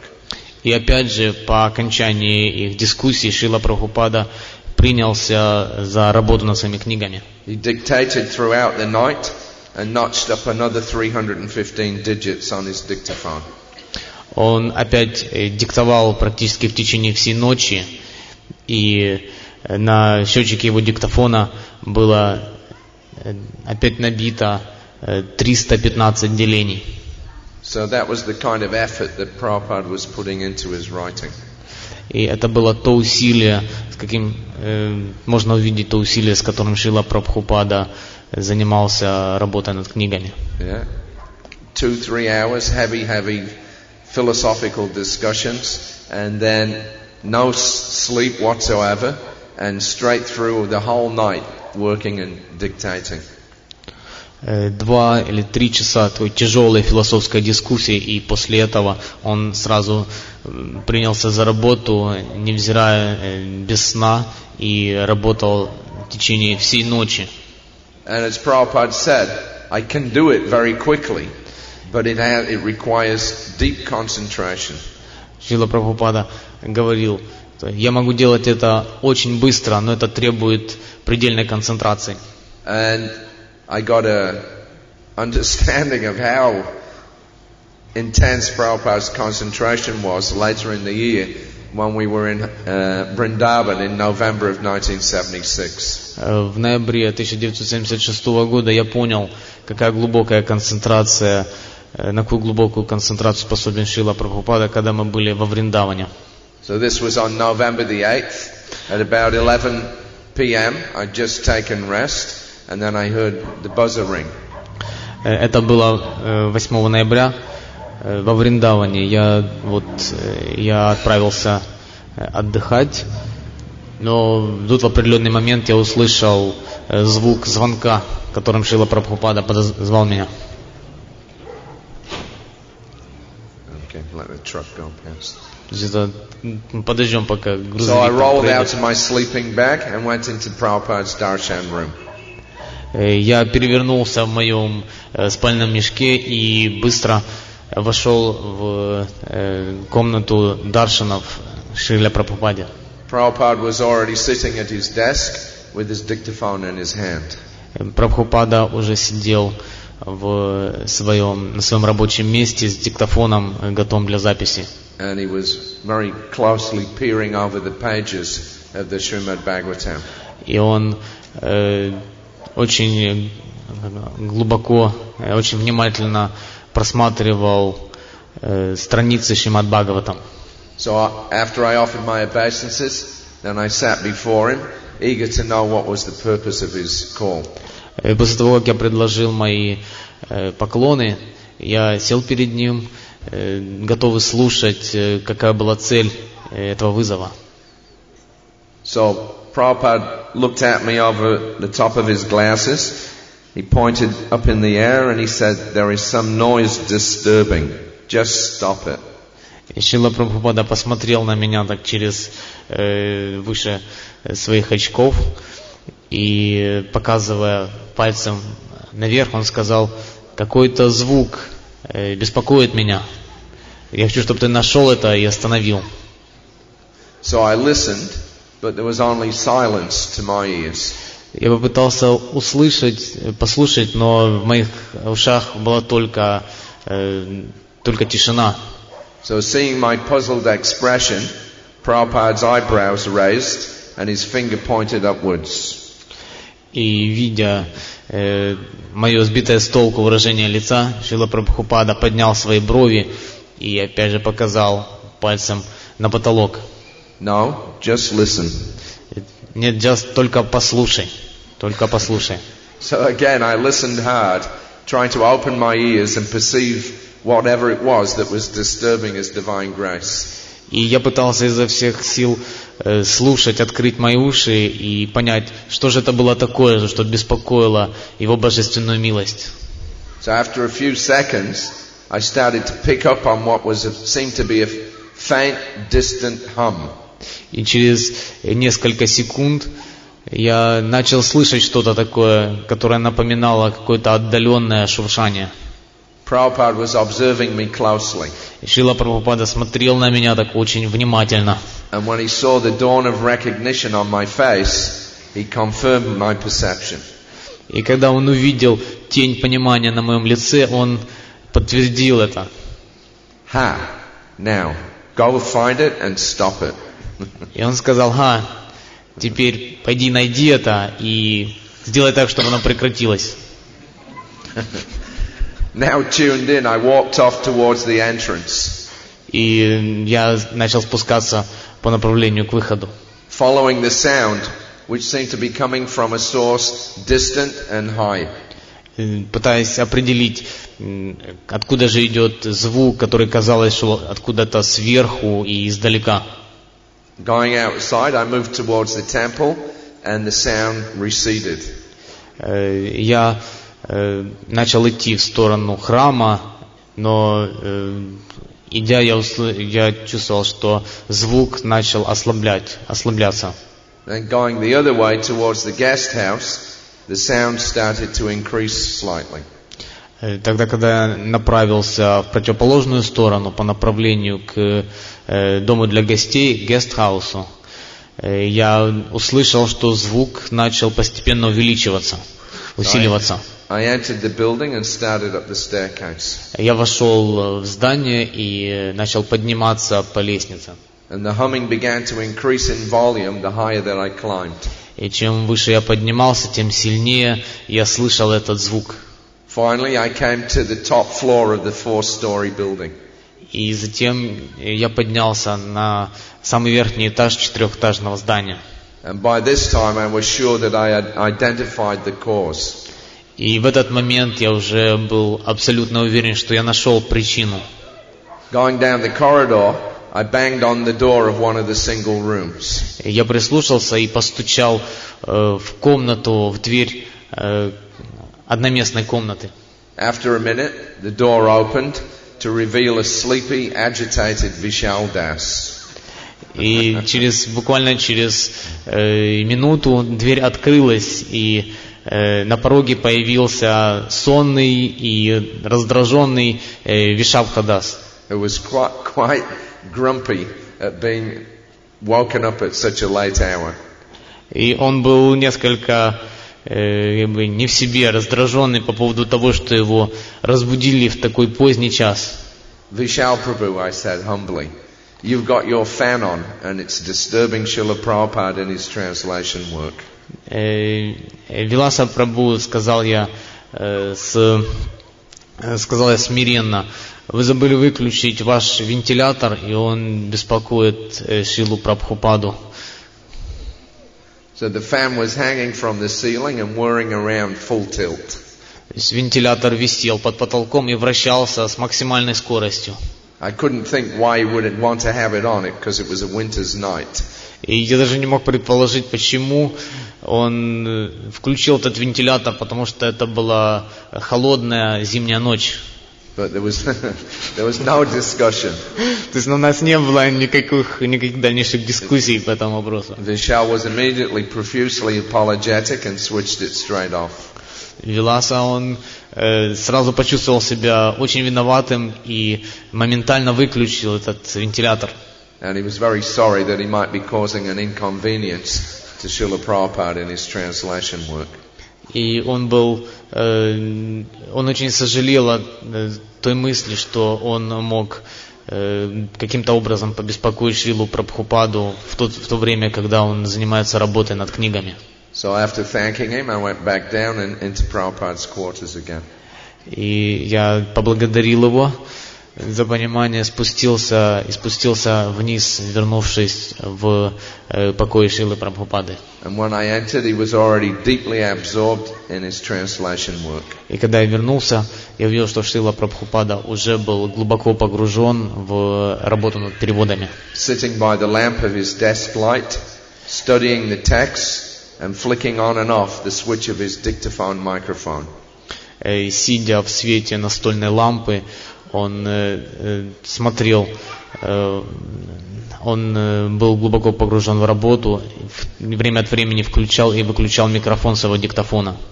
He gave me but a brief glance of acknowledgement, and I took rest. Он наградил меня коротким одобрительным взглядом, и я отправился отдыхать дальше. Impressed by the intense concentration that he applies to his work, and grateful for the opportunity to assist him in it.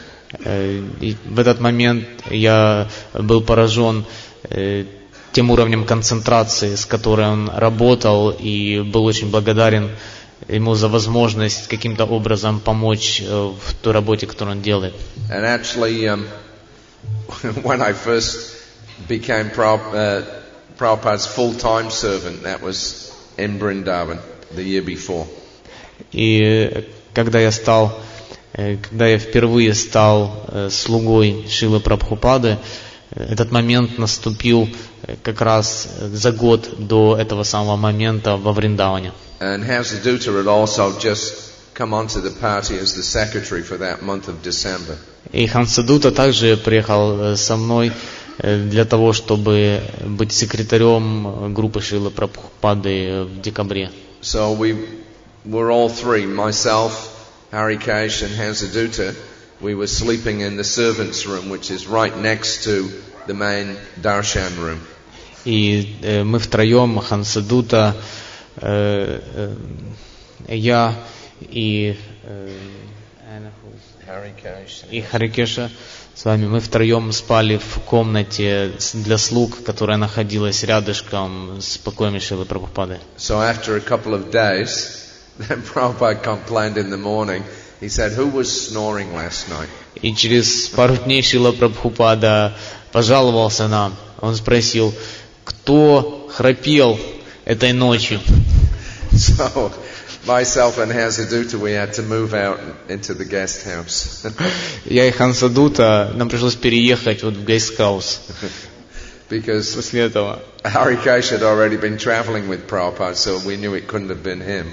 Потому So что, it had to be one of us too. потому что Хари Кеша до этого уже путешествовал в группе Шрилы Прабхупады, и все знали, что это был не он. Нам пришлось как бы переехать, потому что это наверняка был кто-то из нас двоих. We never figured out who it was actually. Мы так и не узнали, кто это был на самом деле. Because Prabhupada never complained again after that. Even, I spent 1.5 years with him after that, sleeping in the next room. And I never got another complaint. Потому что Шрила Прабхупада больше никогда не жаловался на это, даже хотя в течение 1,5 лет мы провели с ним вместе, и я практически все время спал в соседней комнате. Although my wife complains. Хотя моя жена жалуется на это. So there was another time when Prabhupada got interrupted in his translation work as well. И был еще один случай, когда Шрила Прабхупада был прерван в своей работе. On April the 29th, in 1976, we had flown into Fiji. В апреле, 29 апреля 1976 года мы прилетели на Фиджи. Again, another very small island in the middle of nowhere. Опять же, такой маленький остров посередине неизвестности. So I was thinking Prabhupada will do a lot of translation work here as well. Мы также думали, что Шрила Прабхупада может очень продуктивно поработать над своими книгами в этом месте. This was a few days before we went to Hawaii. Это было буквально несколько дней перед тем, как мы поехали на Гавайи. So with few visitors, the day was quiet and Prabhupada has been able to relax. В этот день у Прабхупады было только несколько посетителей, и по окончанию даршанов Шрила Прабхупада мог расслабиться. Fiji appears to be quite like a paradise, but it is not perfect. Фиджи, похоже, очень напоминает рай, но опять же это место не является безукоризненным. In those days, Fiji didn't even have a TV station. В то время на Фиджи не было телевидения. So it was nice. То есть это было очень хорошо. But Srila Prabhupada was disturbed by a constant night-long howling. Но Шрилу Прабхупаду беспокоило постоянный вой, который длился всю ночь. Which emanated from what seemed like a multitude of dogs. Который происходил казалось, из огромной стаи, большого скопления собак. It started off in one quarter of the town. И это начиналось как-то в одном квартале города. And then it flowed like a cacophonous wave from one area to the next. И она как-то там перемещалась, как такая странная какофония из одного района в другой по всему городу. And this prevented Prabhupada from translating. И это не давало Шриле Прабхупаде сконцентрироваться на переводах. If you've ever been to Vrindavan, it's like that with the peacocks. И если вы когда-либо, если вы были во Вриндаване, то вы можете понять, что это приблизительно так же, как и кричат павлины. In the middle of the night, sometimes you can hear them. They'll start in one area. Meow, meow, meow, meow, meow, like this. И во Вриндаване вы можете слышать их в середине ночи, вот такой звук, такой мяу, мяу, мяу, как-то в одном районе и перекликаются на другие. Then there's another group, they pick it up and they start, and then it flows all around Vrindavan. То есть как бы другая группа потом подхватывает этот звук, и оно распространяется по всему Вриндавану. Because Prabhupada never complained about the peacocks meowing, but he did complain about the dogs. Конечно, Шрила Прабхупада никогда не жаловался на это мяуканье павлинов, но он, конечно же, жаловался на собачий вой. Sometimes I would give him his massage up on the roof in Vrindavan. Иногда я делал массаж Шриле Прабхупаде на крыше во Вриндаване, на крыше храма во Вриндаване. And there was always a few dogs in the back alleyway. И все время было пару каких-то собак, которые находились там на заднем дворе. And they're always barking and fighting. И они все время лаяли и сражались. Prabhupada told me one night, he was listening to them, and he said, dogs are the lowest of the animals. И однажды Шрила Прабхупада сказал: я слушал их прошлой ночью и пришел к выводу, что собаки — это самые низшие из всех животных. He said they're fighting because they're starving. Он сказал, что они сражаются, потому что они голодают. But if you feed them, they'll fight even more. Но если вы накормите их, они будут сражаться еще ожесточенней. He didn't have a very high opinion of dogs. То есть он не был очень высокого мнения о собаках. Although he did tell me also in Vrindavan that dogs have one good quality. Но также он утверждал, говорил во Вриндаване о том, что собаки имеют одно положительное качество. That is faithfulness. Это верность. And he told me a story about a man and his dog. И он как-то рассказал историю о собаке, о анонимной собаке, So this man, неизвестной. he had a baby. И один человек And he имел сына, also had a dog. маленького ребенка, и он также имел собаку. So he wanted to leave the house for a few minutes. И он хотел выйти из дома на несколько минут. So he left the baby on the bed and the dog in the room to just guard over it. И он оставил ребенка в колыбели, и собака находилась в самой комнате для того, чтобы просто сторожить ребенка. So then he came back after some minutes, went into the room, no baby. И когда он вернулся через несколько минут, он зашел в комнату и не увидел ребенка. And no dog. И собаки также не было поблизости. And he saw on the ground some spots of blood. И он увидел на земле какие-то как капли крови, пятна крови. So he followed the trail of blood drops, went out into the garden.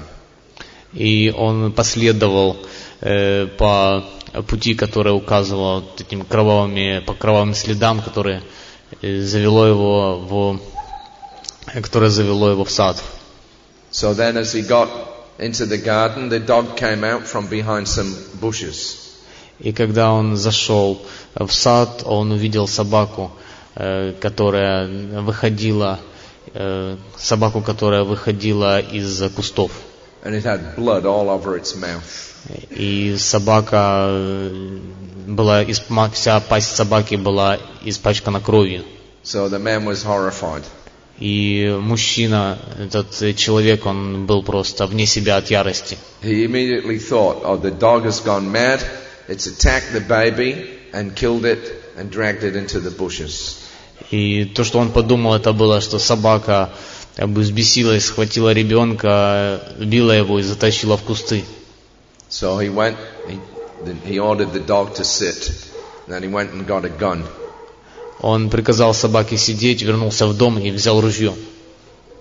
Then he pointed the gun at the dog just sat there looking at him. И когда он направил ружье на собаку, то собака просто скромно сидела, глядя на своего хозяина. Bang! Killed it. Он выстрелил и убил ее. So when the gun went off, then he heard the cry of a baby. И вдруг он услышал плач маленького ребенка. So then he ran inside to see where the cry was coming from. И он пошел в кусты для того, чтобы увидеть, откуда исходит этот плач. So then he found the baby was perfectly safe underneath the bed. И он нашел ребенка, который был... Он вернулся обратно в дом, и он нашел ребенка, который сидел под кроватью и был полностью в безопасности. То есть он не был поврежден. So now he was puzzled, so he ran back out into the garden. И он был сбит с толку и вернулся обратно в сад. And this time he went behind the bushes. И в этот момент он зашел за кусты. There he found a dead fox. И он увидел там огромную мертвую лисицу. Then he realized what had happened. И тогда он понял, что на самом деле произошло. The fox had come and tried to attack the baby. Лиса прокралась в комнату и пыталась напасть на младенца. So the dog had put the baby safely underneath the bed. И собака позволила ребенку быстро забраться под кровать. Then it had fought with the fox, killed it and dragged it off into the bushes. И затем он сражался с лисой, убил ее и утащил ее вниз кусты. So Prabhupada told me, he said, the dog knew that he was innocent. И Прабхупада сказал, что собака знала, что у нее не было вины, она была невинной. And he knew what the gun was. И собака также знала, что такое ружье. But because he was faithful to his master, he just sat there and let him kill him. Но потому что собака была верна своему хозяину, она просто сидела и позволила хозяину убить ее.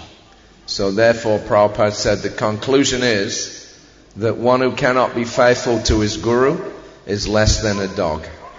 И Шрила Прабхупада пришел к такому заключению этого было то, что тот, кто не может, не верен своему гуру, находится еще ниже собаки.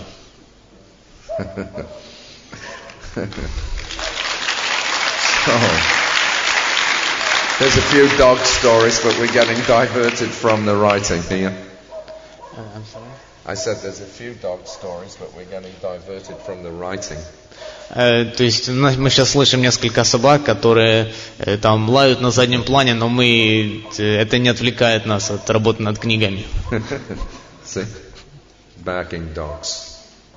Слышите, эти лающие собаки там на заднем плане? Unnecessarily barking. Да, очень хорошо. Unnecessarily barking. Это не бесполезная лай.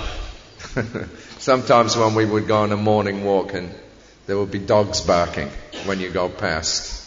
Иногда, когда мы выходили на утреннюю программу, мы слышали сам лай, какой-то лай, и несколько собак пробегали мимо нас. And Prabhupada would say, "Oh, immigration department." И Прабхупада говорил: управление по иммиграции,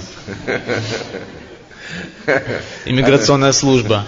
Another time he said, "Oh, United Nations." В другое время он сказал: о, Организация Объединенных Наций.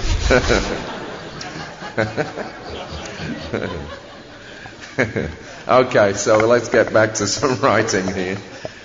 Давайте вернемся обратно к So написанию книг. writing was very hard work. It's not an easy thing to do. Таким образом, работа над книгами являлась очень тяжелой, была очень тяжелая работа. So on July 16th, 1976, Prabhupada was in New York and he had a visit from the religions editor of Associated Press.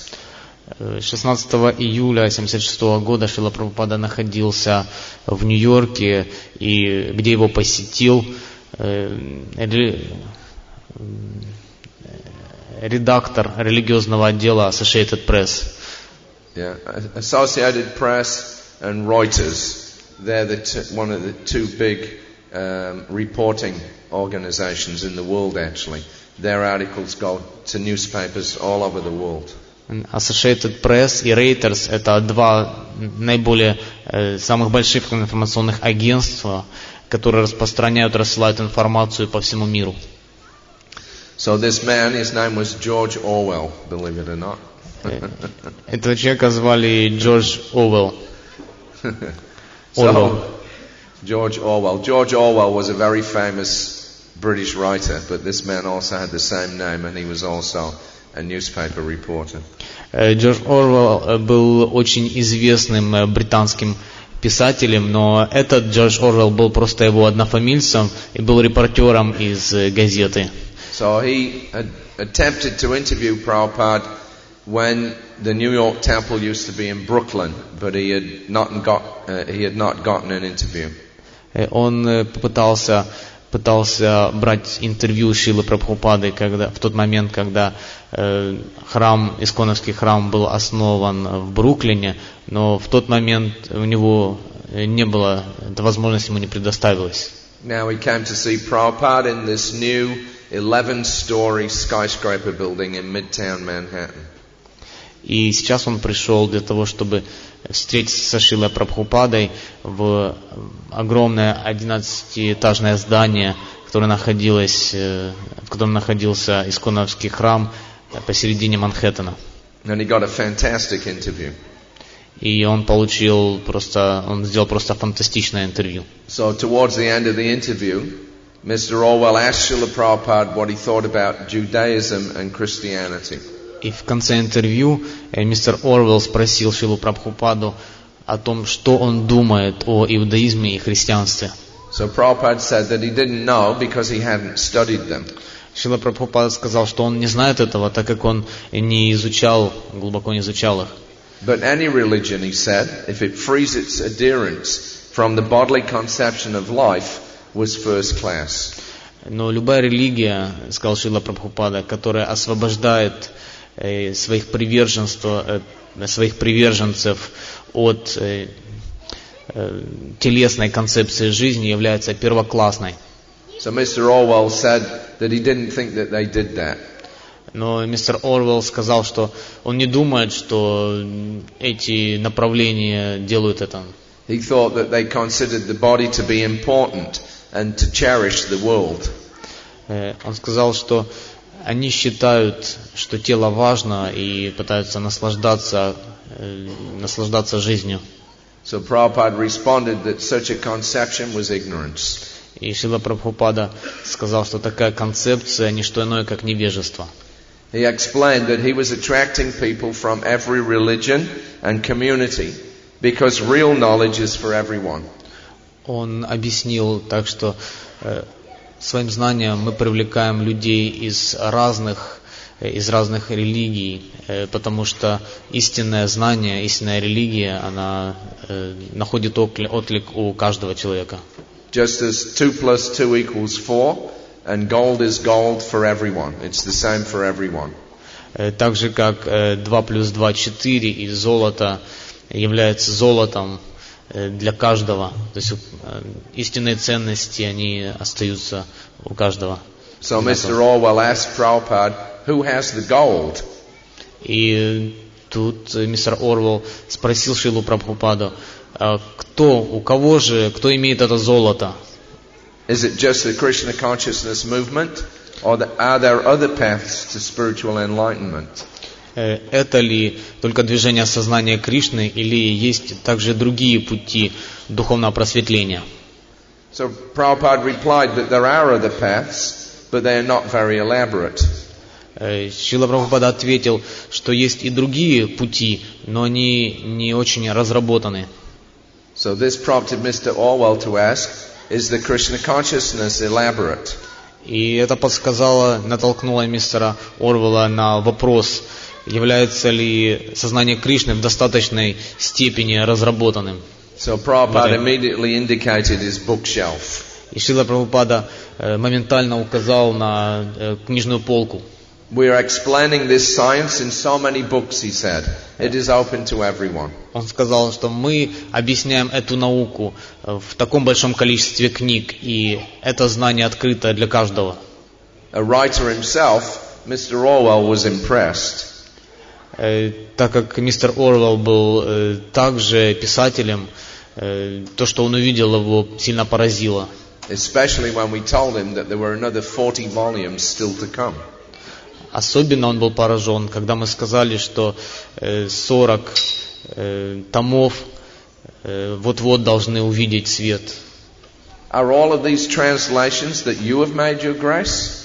Он спросил, то есть вы ли делали самостоятельно все эти переводы? I don't blame you for sleeping only 4 hours a night. Я не виню вас в том, что вы спите только 4 часа в течение ночи. I tell you, just to produce a half a dozen books in a lifetime is quite a job, you know. Я просто хочу сказать, что только написать полдюжины книг в течение жизни – это довольно серьезная работа. And Prabhupada admitted, it is very difficult. И Шрила Прабхупада признал, да, сказал он, это очень сложно. But I have already produced 80 books. Но я уже написал 80 книг. And all the world's scholars, professors, universities, they are receiving so nicely. и все ведущие ученые, профессора и университеты получают их на регулярной основе. So that was an appreciation from another writer, a man who wrote for a living. И это была оценка деятельности Шрилы Прабхупады, которую сделал другой писатель, который писал, занимался написанием профессионально. So we were in Los Angeles, actually the month before, we'd been there in June, and Rameshwara came to see Prabhupada. И буквально месяц спустя, 9 июня, когда мы находились в Лос-Анджелесе, Рамешвар приехал для того, чтобы повидать Шрилу Прабхупаду. So wherever there's Srila Prabhupada and Rameshwara, there must be talk about books. И где бы Шрила Прабхупада не встречался с Рамешварой, они обязательно говорили о книгах. Got a bit of poetic license from the Gita on that one.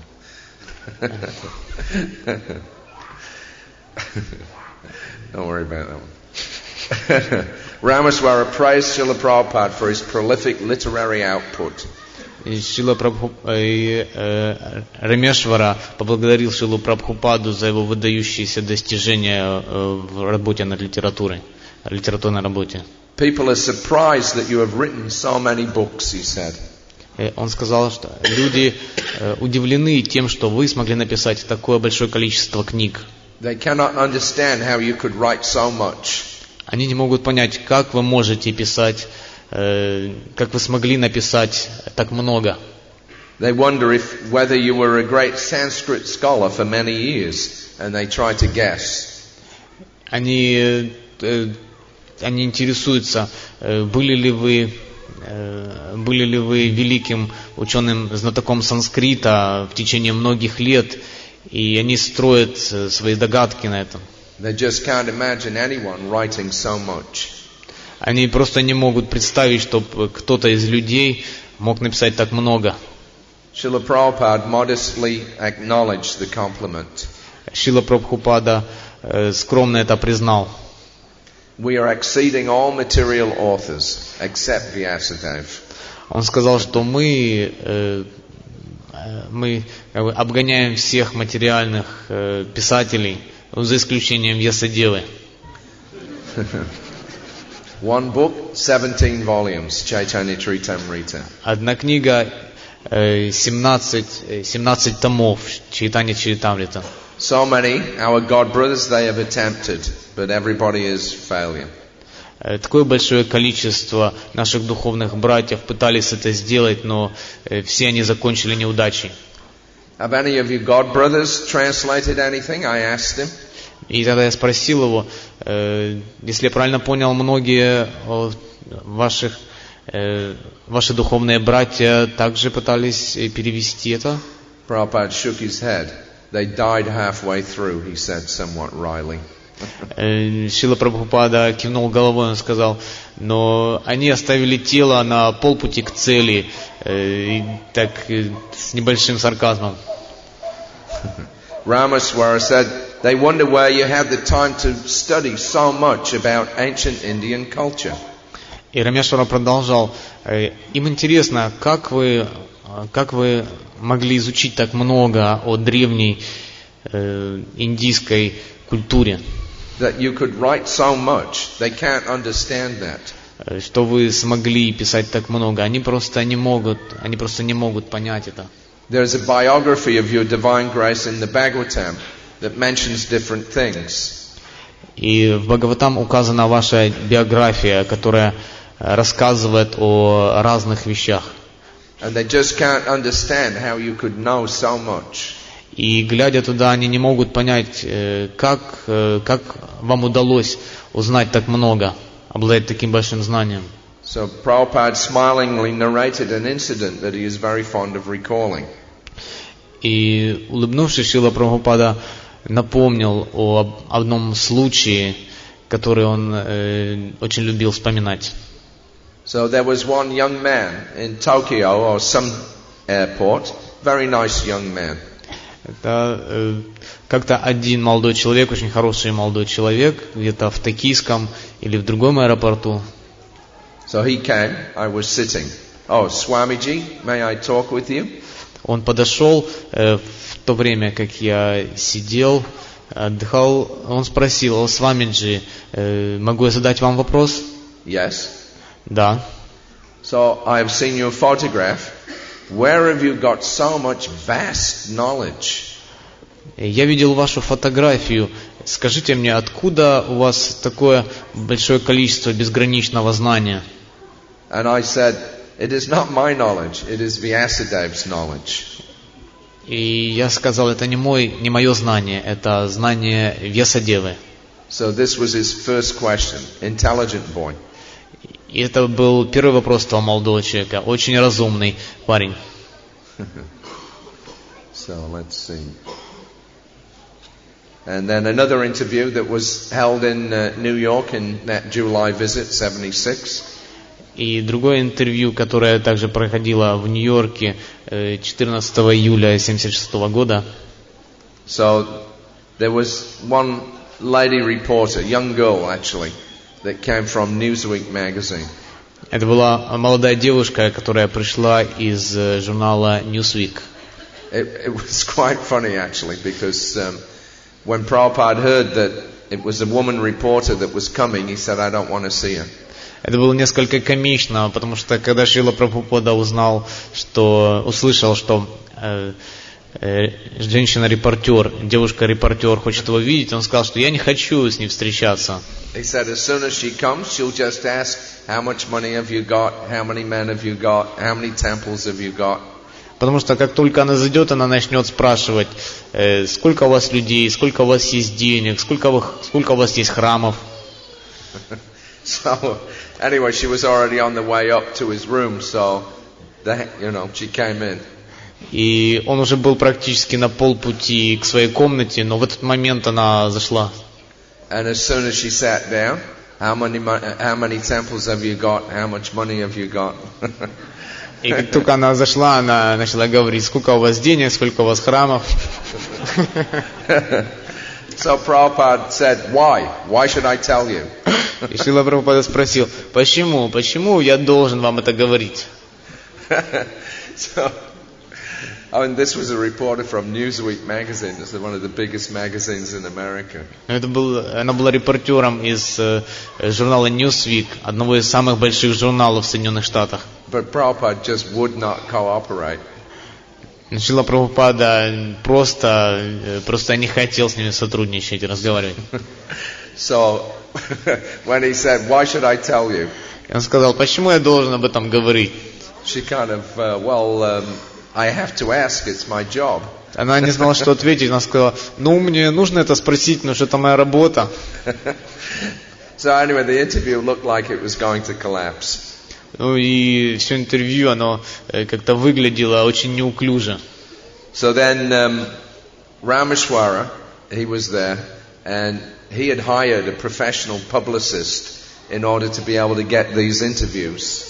И Рамешвар Прабху взял на работу профессионального публициста, который мог писать вот такие высококачественные публикации. And he was paying this woman $3,000 a month so that we could get some good interviews lined up for Srila Prabhupada on his tour.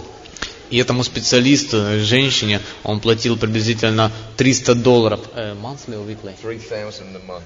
Он платил $3000 каждый месяц для того, чтобы она могла печатать хорошего качества, прекрасного качества публикации.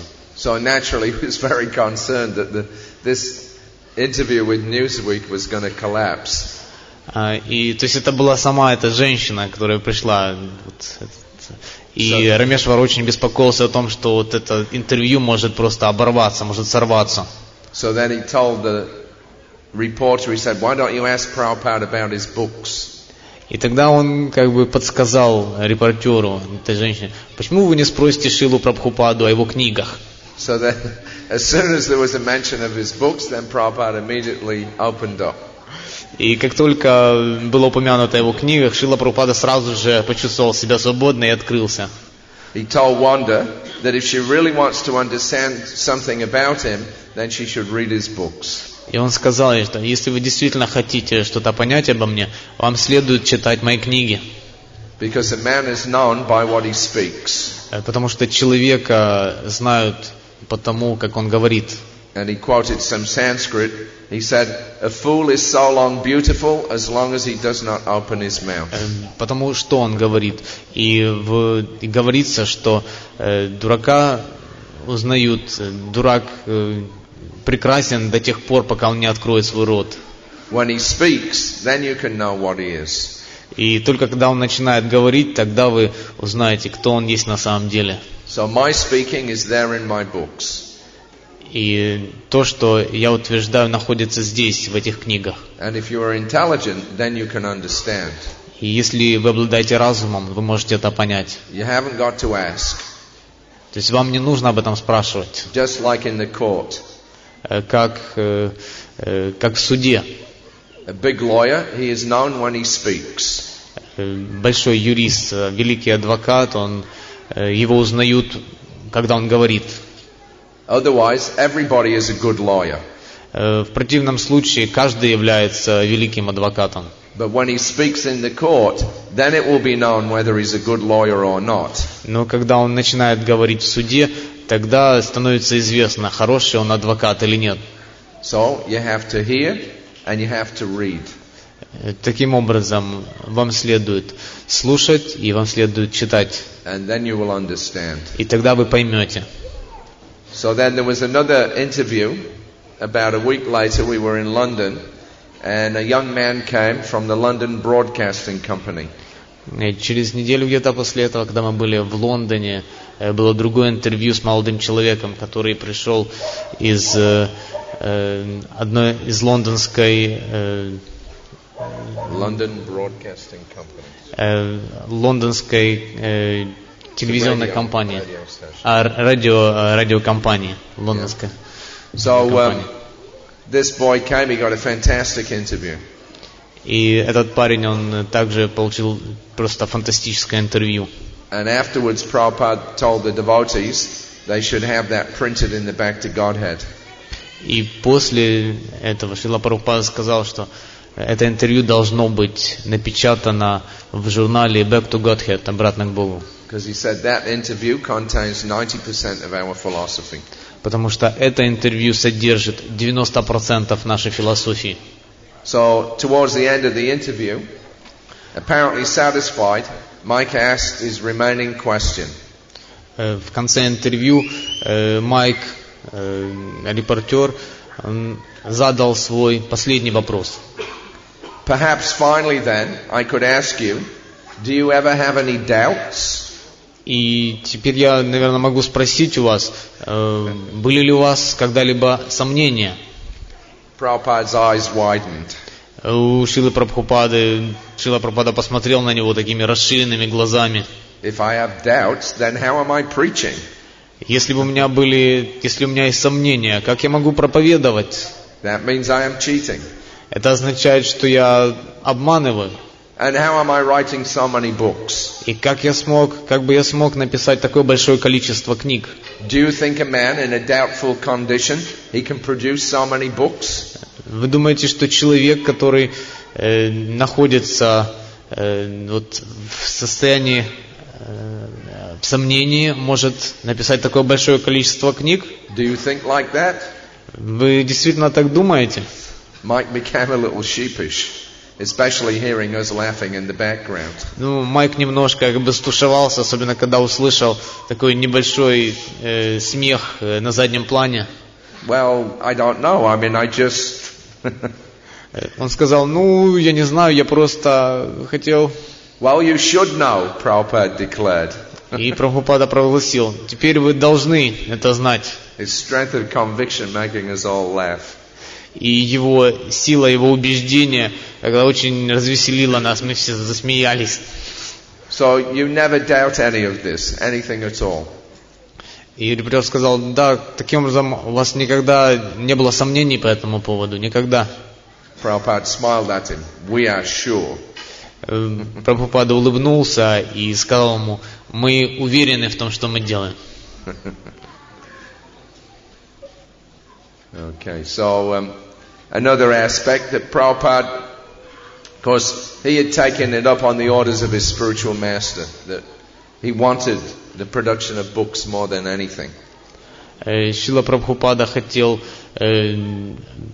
больше всего хотел печатать книги, и он в этой связи, у него были некоторые трения с его духовными братьями. And he was quite critical of his god brothers because they had not produced anything of their own. И он с некоторым критицизмом относился к своим духовным братьям, потому что они не производили, не печатали книг. So on January 14th, 1976, we were in Calcutta. Таким образом, 14 января 1976 года мы были в Калькутте. At about 12:30 p.m., during Prabhupada's massage, приблизительно в 12:30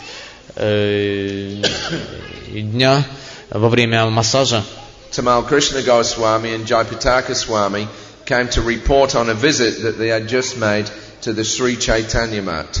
Тамал Кришна Госвами и Джаяпатака Госвами пришли для того, чтобы доложить о своем визите в Шри Чайтанья Матх. They had talked with Madhava Maharaj, Prabhupada's godbrother. Они разговаривали с Мадхава Махараджем, And they had shown him Prabhupada's translation of the Chaitanya Charitamrita. духовным братом Шрилы Прабхупады, и они показали ему перевод Чайтани Чаритамриты. They asked him if Prabhupada's books could be put on display there during a 5-day festival that they were holding. Они спросили, можно ли взять, чтобы во время фестиваля, который будет продолжаться в течение 5 дней, показать, который будет проводиться этим мадхом, показывать и рекламировать книги Шрилы Прабхупады. But Madhava Maharaj only gave excuses why it was not possible. Но Мадхава Махарадж только приводил аргументы для того, чтобы сказать, почему это невозможно. As they were leaving the mat, then they stopped to talk with the secretary. Когда они уходили из Мадха, они остановились на какое-то время для того, чтобы поговорить с секретарем. He was interested and friendly, and he appreciated and inquired about the books. Ему было интересно, он был дружески расположен. Также он спросил, он проявил живой интерес о книгах Шрилы Прабхупады. The secretary said that he felt that they should follow our example in preaching. Секретарь сказал, что им следует также следовать нашему примеру в проповеди. But they were tied up too much in routine temple maintenance work. Но они были очень связаны в ежедневной работе по поддержанию храма. Prabhupada looked over their advertising brochure. Шрила Прабхупада просмотрел их рекламную брошюру. And he noted that amongst the invited speakers there were no sannyasis or spiritual personalities. И он заметил, что в перечне приглашенных не было ни одного саньяси или духовного людей духовности. There were simply government ministers and the like. Там были только государственные министры и чиновники, и люди такого типа. Whereas for us, Srila Prabhupada's books are the main feature of our preaching work. В то же самое время для нас книги Шрилы Прабхупады являлись основным инструментом в нашей проповеди. Srila Prabhupada noted that after 40 years, they were still only selling Srila Bhaktisiddhanta Saraswati's works. Шрила Прабхупада сказал нам, что практически в течение 40 лет они продают только книги Шрилы Бхактисиддханты Сарасвати. He was critical that they have not been able to produce any works of their own. Он с некоторым критицизмом относился к тому, что они не смогли написать самостоятельно какие-либо книги в этот период. He said that many of his god brothers were envious of his success, and he specifically named 3 of them. Он сказал, что некоторые из духовных братьев были в особенности были завистливы тем успехом, который делал Искон, и он назвал имена 3 из них. Prabhupada's comment showed that he has learned not to expect anything from them. Прабхупада сказал, что он выучил то, что от них не следует ожидать никакой поддержки. And he told us that we should avoid dealing with them. И он сказал, что нам не следует иметь с ними дело. He said rather than help, they will simply attempt to spoil our own work.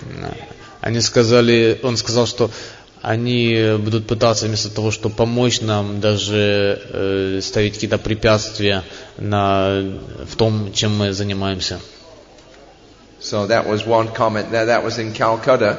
Later in the year, we were in Hyderabad in August of 76.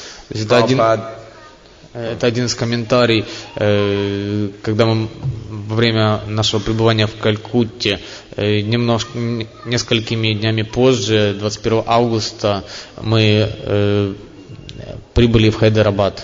Jayapataka Swami, Gargamuni Swami, they'd come from Mayapur to give a report. Джайапатаха с вами и Гаргамуни с вами приехали из Майяпура для того, чтобы сделать доклад. So on the evening of the 21st of August, they had a final darshan with Srila Prabhupada before leaving back for Calcutta. Вечером они проводили финальный, последний даршан со Шрилой Прабхупадой перед тем, как вернуться в Калькутту. So at that time in India, there was a lot of anti-ISKCON propaganda. В то время в Индии было большое количество антиисконовской пропаганды. Yeah, it wasn't just in the Western countries that we were having people opposing us. Это не так, что только в западных странах мы чувствовали какое-то противодействие. There were certain groups in India that were also creating bad publicity for us.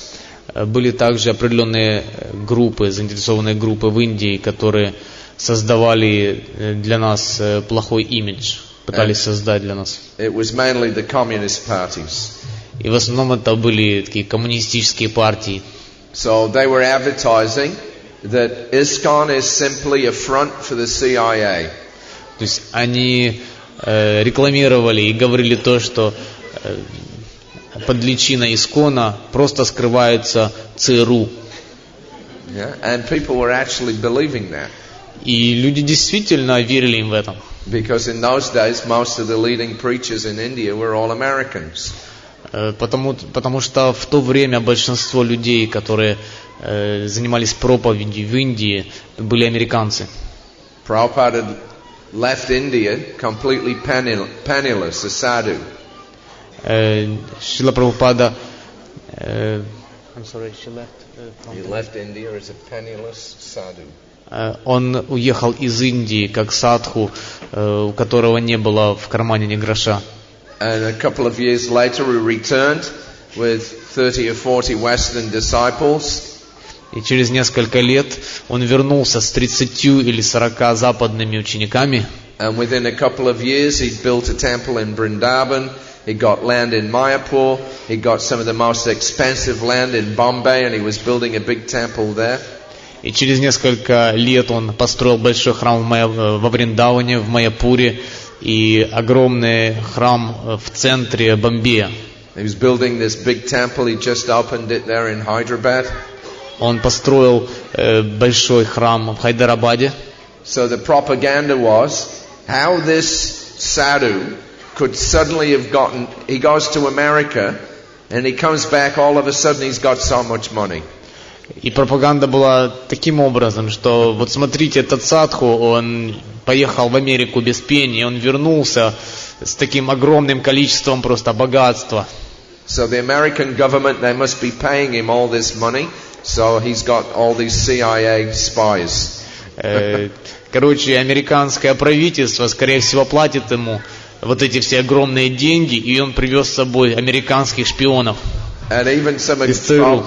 Even some of Prabhupada's godbrothers were believing this. И даже некоторые духовные братья Шрилы Прабхупады верили в это. And Prabhupada used to say, just see what nonsense they are. И Шрила Прабхупада просто говорил, просто посмотрите, какой же это нонсенс. Yeah, as if a CIA agent's going to shave his head, get up at 3 o'clock every morning, you know. Разве агент ЦРУ будет брить свою голову и затем вставать каждое утро в 3 часа утра?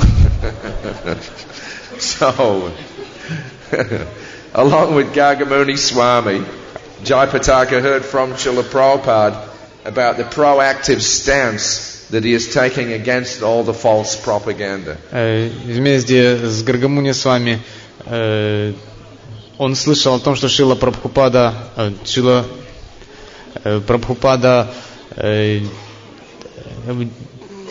удерживают такую активную позицию против этой пропаганды. Prabhupada informed them of a letter that he is writing to Dr. Channa Reddy, one of the state governors. Шрила Прабхупада немного позже написал письмо к одному доктору, к профессору, который был одним из губернаторов штата. I am writing one letter to the governor that I work hard, I print my books, and they are selling. Я пишу это письмо к губернатору о том, что я работаю очень тяжело, я пишу книги и продаю их. And if I bring that money to construct a temple, then why are people envious? И если я приношу эти деньги для того, чтобы строить храмы, почему люди завидуют? Почему они становятся завистливыми?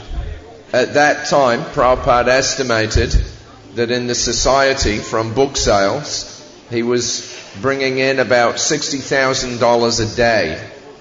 В это время Шрила Прабхупада располагал данными, что печатное, за счет распространения печатных книг общество BBT получает около 60 тысяч долларов ежедневно. In America, the Radha Damodar Traveling Sankirtan Party was sending in $50,000 a month, every month, to the BBT. В Америке группа Радха Дамодар каждый месяц присылала 50 тысяч долларов, распространяла книги на 50 тысяч долларов. So Prabhupada put in his letter, what is the wrong there?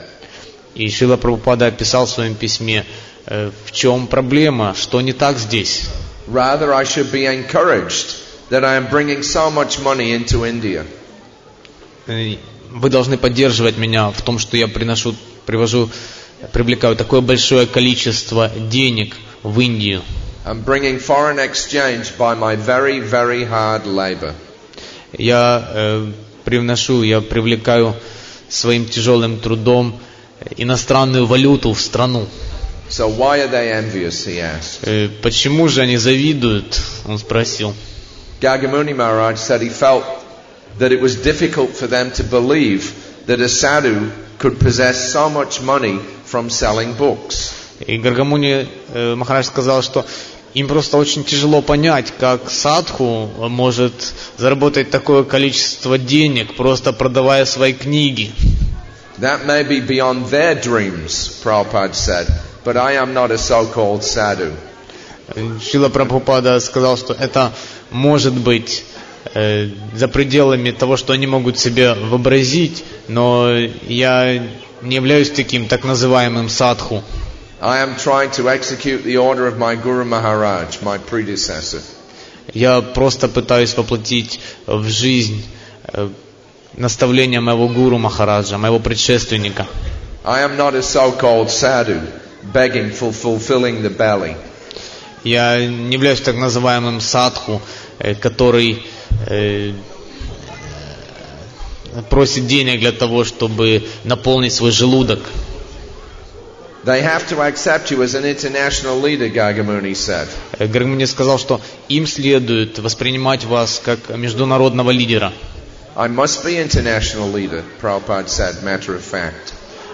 Фактически, сказал Прабхупада, я являюсь международным лидером. Adding that such huge sales of a single person's books, especially philosophical and religious works, was unique in history. такое большое количество продаж философских и религиозных книг, как у нас, это просто рекорд в истории. He laughed and he said that generally people consider such kinds of books as untouchable. Он сказал с улыбкой, что люди в основном считают такие книги по такой тематике, простые люди считают как бы неприкосновенные, предпочитают к ним не прикасаться. Thus his feat is even more remarkable. И поэтому наши достижения являются еще более значительными. He observed that the Mayavadi, Vivekananda, had produced only one small booklet. Thus spake Vivekananda.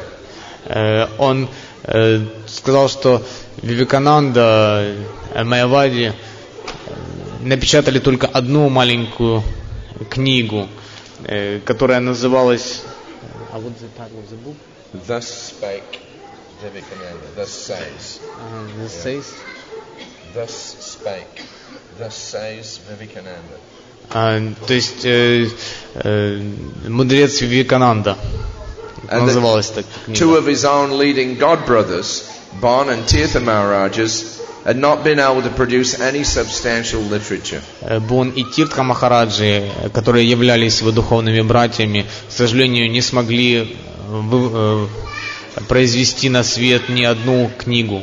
Prabhupada said they were chalas, bluffers, who make a show but have no real assets. Иногда Прабхупада говорил, что это люди, которые блефуют. Они могут делать какой-то шум, но у них нет за спиной каких-то реальных активов. What is that? Bon Maharaj? He has Institute for Indian Culture and Philosophy, but where is your book? И он просил, иногда говорил, вот Бон Махарадж, у вас есть институт религиозной философии, но где же ваша книга? So Prabhupada actually, at that time, he wasn't too happy with Bon Maharaj. В эти времена Шрила Прабхупада просто не очень был счастлив с тем, что делает Бон Махарадж. Because from 74 onwards, Prabhupada had this library party going out. Потому что начиная с 1974 года Шрила Прабхупада следил за тем, как продвигается библиотечная программа. And they were selling standing orders of all of Prabhupada's books to the libraries and the universities. И они продавали как бы полные комплекты книг Шрилы Прабхупады университетам и библиотекам. But this Bon Maharaj, he had some contacts in the West. He used to visit sometimes amongst the scholarly class. Но Бон Махарадж имел кое-какие связи на Западе, и время от времени он ездил туда с лекциями. So in 1975 it was reported to Prabhupada that Bon Maharaj is telling all the professors not to buy Prabhupada's books. И в 1975 году в одном из докладов, которые были представлены к вниманию Шрилы Прабхупады, было сказано о том, что Бон Махарадж прямо говорит профессорам не покупать, не заказывать книги Шрилы Прабхупады. So Prabhupada said that we should have nothing to do with him. И Шрила Прабхупада сказал, что нам не стоит с ним сотрудничать. And he said, at least we have some books. По крайней мере, у нас есть немножко книг. Yeah? But where is his book? Но где же его книга? So anyway, I think we've got to finish at this point. В любом случае, нам следует остановиться на этом.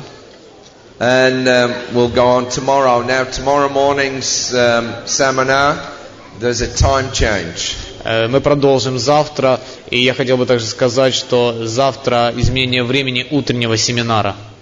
On the schedule it says 12:30, beginning at the Prasadam Hall. На графике этот семинар обозначен, начало семинара обозначило в 12:30, и он будет проводиться в комнате просадной. But we'll be actually doing it in the morning session, which begins at 10:45. Но на самом деле наш семинар будет проводиться на утренней сессии, которая начнется в 10:45. Yeah, that will give us more time. В просадной комнате, и это даст нам больше времени. And I think that's the last session, is it? Is that the last session? И это Is tomorrow the last? завтра будет последняя наша, это будет наша последняя So that will be the завершальная last session. То есть это будет последняя. And there's still a huge amount of material that we haven't covered yet. Но у нас все-таки есть еще большое количество материала, через которое мы не прошли. But we'll try to finish off as much as we can. Но мы попробуем закончить так много, как возможно завтра. There's whole sections about editing of Prabhupada's books. Потому что тут есть очень интересные секции о редактировании книг Шрилы Прабхупады, Preaching against material scientists. о проповеди против материальных ученых And rascal philosophers, sahajas, разных философов и сахаджиев etc., etc. и так далее. So thank you very much. Srila Prabhupada ki. Jai!